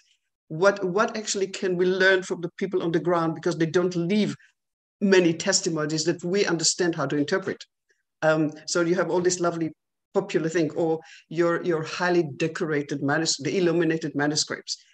That's very, in a sense, elitist approach to understanding, how to do the computers, how to actually go about it. So I think what was really interesting for me in listening to everybody was how each one of you brought a new angle for me to understand what actually I'm trying to do, which is to combine all these strands, if you want, all these separate strands. How do they actually come together?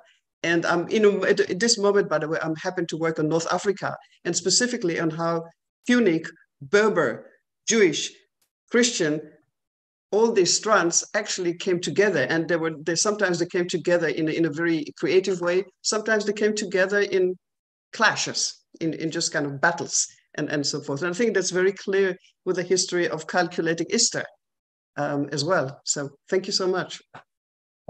Thank you so much. I come from Ireland myself, and tomorrow, of course, is Western Palm Sunday. But in Ireland, because of the lack and difficulty of obtaining palm, they used the cypress tree, which looks much more dramatic and much more like the Sukkot celebrations than potentially the little palm sticks that you see elsewhere in right. So there's a wonderful connection there. Oh, it is. Yeah. We have another question from our YouTube audience for Professor Saivan. Did anyone make a connection with Simon the Cyrene carrying the cross of Jesus on his shoulders, with the father carrying his child on his shoulders? Would you be able to repeat it, please? Yes. Did anyone make I can't see your mouth. You're here, Zoe. Okay, yes, go ahead. Yes. Did anyone make a connection with Simon the Cyrene carrying the cross of Jesus on his shoulders, with the father carrying his child on his shoulders? Yeah, well, yeah, that's of course, anybody who's trained in classics immediately thinks about Aeneas. The pious, what is piety? Pietas in the real sense of the word. Yes. I don't know. I think it's a very, very interesting suggestion.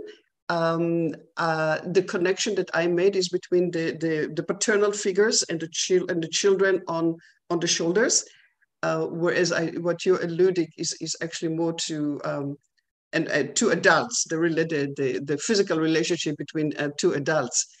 But I don't know about this connection, and I don't know how it would have how it would have flown, how it would have enriched what I was trying to take, but it's very likely. I didn't think about it. Thank you so much. Okay, that's great. Peter, would you like to go on? I think that's a good way to wrap up this conference with that session, this little chat. And I just want to say, wow, like I was just really impressed with the diversity of these papers, and how it shows that people like thousands of miles apart and even hundreds of years apart were still like very interested in Easter and very like focused on it and saw it as an important thing in their lives and have left behind, various ways to look at it. So, I just want to thank you all for kind of bringing that out to light. Okay. Do you think that you could perhaps prepare this wonderful palette that I don't remember who described it, with all the caviar and all these wonderful things? Who described this incredible spread that made me so hungry? Anastasia, that's for you. Where is Anastasia? Where is she? Yeah, sorry, I'm here. And well, actually, the interesting thing about the Domostro is that it's got a few recipes. Unfortunately, not for the pies. I had to kind of use my imagination and knowledge of traditional cuisine, but it's got recipes for lots of drinks. So yeah, we could have an in-person conference someday and have all these dishes because they're really appetizing. I don't mind fasting in the Russian tradition with like 10 or 15 varieties of caviar on the table. It's also got a list on how you meet different kinds of people, how you get them to your house. And the longest list of drinks is for the figure who is the abbot. It's igumen in Russian tradition, but it's basically the abbot of a monastery. So it's got absolutely like a huge list of drinks, alcoholic drinks. Thank you. Yes, there's a challenge for you to prepare, to help us to prepare it. Yes. Okay, so I guess we're at the end of the conference. I would like to thank you once more for your participation, as well as our audience for their attention. Also, I think today is a Lazarus Saturday for the Western Christian part. Okay, so yeah, Easter is coming soon. We just haven't realized that. And today we took a very beautiful journey to knowledge and to history and theology and archaeology, and we learned valuable things. And I certainly hope that we will have the chance to have another conference, maybe in person this time, or via internet. I just want to say thank you, and it was a beautiful experience for me. Thank you so much. Thank you for organizing. Thank you for your help. Bye, everybody. So I guess happy Easter, everyone. Happy Easter. Yes. Καλό Πάσχα. Καλό Πάσχα. Happy Easter. Happy Καλό Πάσχα. Καλό Πάσχα. Yes. Bye, everyone. Yeah. Yeah. I know your work on the cells because I know Chenet and I know his work. Yeah, it's really interesting. It's fascinating. Yeah. Yes. And I also used to talk to Brigitte Bedos, and she also does some interesting stuff on cells. It's amazing how the corpus is enormous, and it's absolutely amazing. And you have 13,000. My goodness. Yeah. This is the last wow. corpus of Professor Chenet. Yes, and I have collected them in an Excel document in order to wonderful find them more easily. Yes. Would you be able to put something online so that people could actually use it for reference? I tend to publish it in the next year, but first I have to translate it in English because it's written in Greek. So I believe that the next or the following year would be published my PhD thesis. Yeah, but you know the images are the images. So if you have the right to them, you can probably put them online, just the images too, for some of the images. Okay. If you have a right to them, I don't know. No, I don't have the right because these seals, these photos have taken by already published seals. This is something that is not published. All the seals are published, have been published. Oh, wonderful. Okay, great. Yeah, absolutely amazing. Yeah. Okay. Well, thank you. Zoe, I hope that maybe you could do something together next time. And, I hope and so. maybe even think of putting together a little volume. Yes, of course. Yeah, we will think of it. Yeah, we will try to organize it. So we will keep you posted, all of you. Yeah, and thank you to everyone. I mean, I was very. It's the first time that I have the pleasure and the privilege of hearing people from literally a huge variety of interesting places about which I knew nothing whatsoever. So thank you, and I really was interested in the Polish codicology, which is fascinating too. But I think we lost the gentleman. Oh, there you go. Yeah, it's really fascinating. Yeah. Thank you. Yeah. Okay, everyone, let's leave the meeting room and see you soon, I hope, again. Okay, everyone, bye. Thanks, everybody. Bye. Yeah.